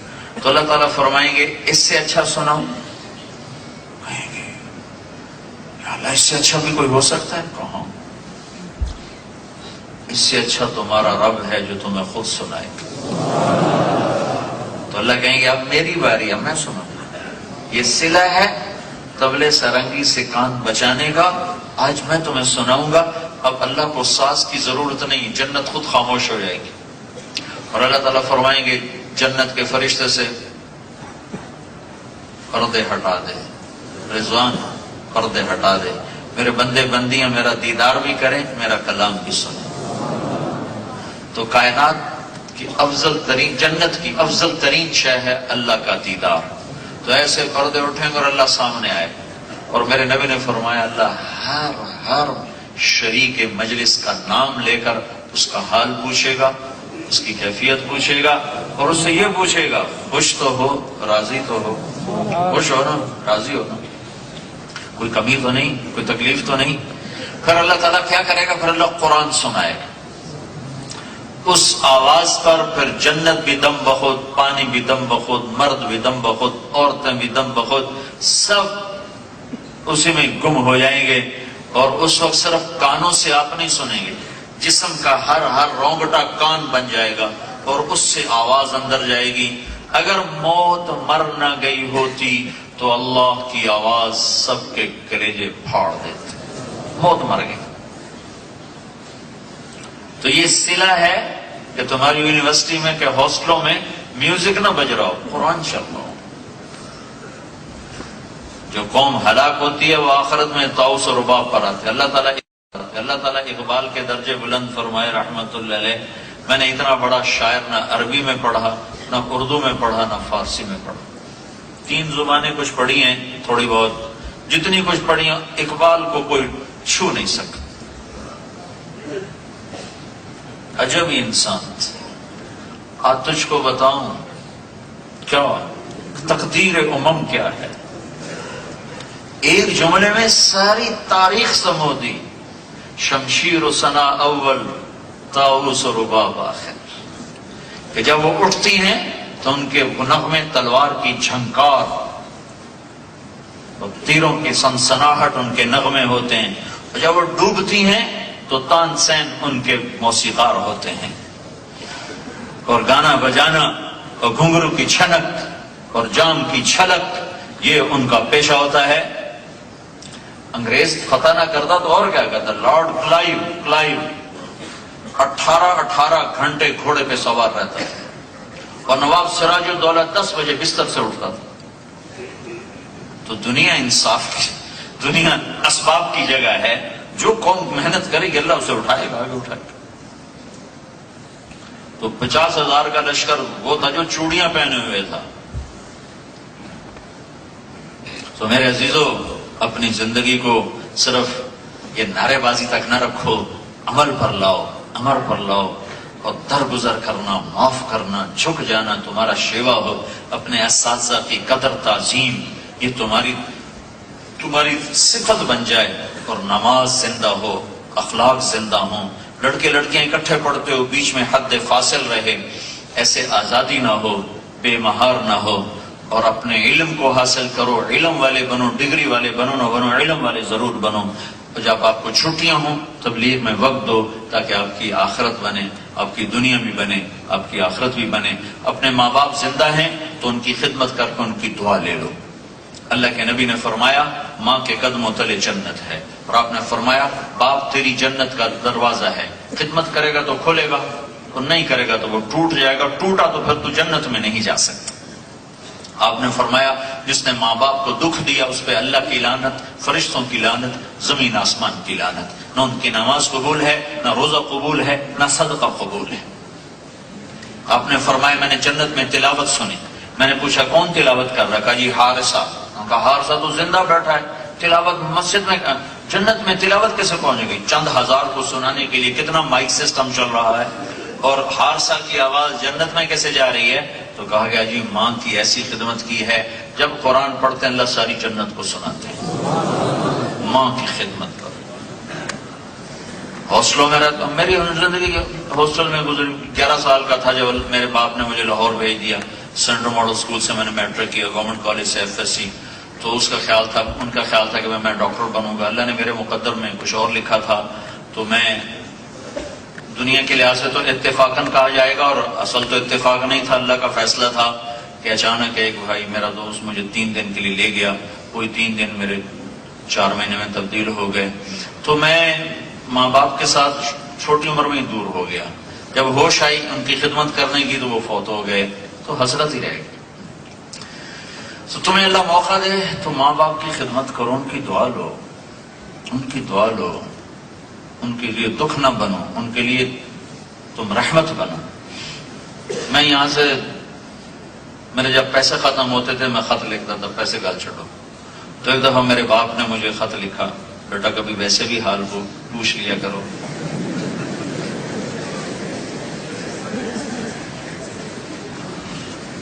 لیکن اس کو پتہ ہی نہیں تھا باپ ہوتا کیا ہے، ماں ہوتی کیا، اور اس میں میرا کیا قصور؟ میرے ماں باپ نے مجھے بتایا ہی نہیں تھا، جو بتانے کی عمر تھی اس میں مجھے لاہور بھیج دیا۔ 11 سال کی کوئی عمر ہوتی تو مجھے کیا خبر تھی؟ میں تو ایک جنگل کی جھاڑی کی طرح پروان چڑھ رہا تھا۔ اور جب مجھے ہوش آئی کہ مجھے جتنا تھوڑا وقت ملا، میں جب گھر جاتا تھا میں کسی نوکر کو باپ کے قریب نہیں آنے دیتا، میں خود اپنے باپ کو دباتا تھا، تیل لگاتا تھا، مالش کرتا تھا۔ میرے باپ مجھے بڑی دو، لیکن تھوڑا زمانہ ملا، جلدی چلے گئے تو وہ ایک حسرت رہ گئی۔ تو تمہیں کہتا ہوں اگر تمہارے زندہ ہیں تو جی بھر کے خدمت کرو، اگر مر چکے ہیں تو ان کے لیے ایصال ثواب کرو، ان کی قبروں پر جاؤ، وہاں بیٹھ کے قرآن پڑھو۔ ہمارے ہاں تو قرآن بھی کرائے پر ملتا ہے کہ یہ مدرسوں کے پاس جاتے ہیں، مول صاحب قرآن دے گئے، آنا جی 100 ختم لے جاؤ۔ تمہارا تو قرآن بھی کرائے پہ ملتا ہے، خود نہیں پڑھتا۔ ایک ہمارے عزیز سے ان کی والدہ فوت ہو گئی، میں گیا، ان کی کلخانی تھی، میں گیا تو وہ باہر بیٹھے گپے مار رہے تھے، اندر انہوں نے مدرسے کے بچے بلائے ہوئے تھے قرآن پڑھنے کے لیے۔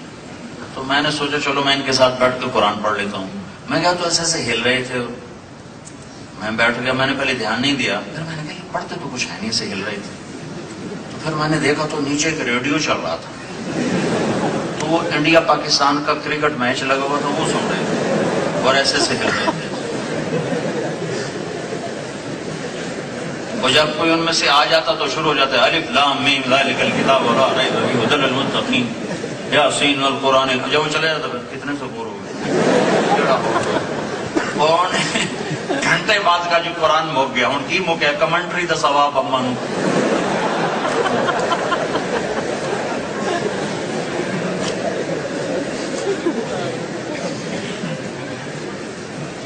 تو میں ڈاکٹر ہوتا تو میں تو اپنے باپ کے کسی کام کا نہیں تھا۔ میرا چھوٹا بھائی دل کا ڈاکٹر ہے، اور میرا باپ دل کی بیماری میں مر گیا، لیکن اس کا جنازہ میں نے پڑھایا، یہ مجھے سعادت، اس کو غسل میں نے دیا، اس کو کفن میں نے دیا، اس کو قبر میں اتارا، جنازہ پڑھا، کفن میں قبر میں اتارا۔ یہ علم جو پڑھا تھا دین کا، یہ میرے باپ کے کام آیا، لیکن میرے بھائی کا ڈاکٹر بننا اس کے کام نہیں آیا۔ تو اپنے ماں باپ کے لیے ٹھنڈک بنو، راحت بنو، بہنوں کے لیے راحت بنو، ٹھنڈک بنو۔ اللہ تمہاری شادیاں کر دے تو اپنی بیوی کے لیے رحمت بنو، راحت بنو۔ اللہ کے نبی کا فرمان ہے بہترین مسلمان وہ ہے جو بیوی سے اچھا سلوک کرے، اور آپ نے فرمایا جو جنت میں میرے گھر کے قریب گھر بنانا چاہتا ہے، جو جنت میں میرے گھر کے قریب گھر بنانا چاہتا ہے تو اسے 2 کام کرنے ہوں گے، ایک اپنے اخلاق اچھا کرے، ایک اپنی بیوی سے اچھا سلوک کرے، تو وہ جنت میں میرے گھر کے قریب اس کا گھر ہے۔ تو یہ چند باتیں سیرت کے عنوان سے آپ کی خدمت میں پیش کی تھیں، تو آپ سارے اس کی نیت کرتے ہو نا انشاءاللہ۔ علم میں لگو، اخلاق میں لگو، عبادت میں لگو، اور اپنے کردار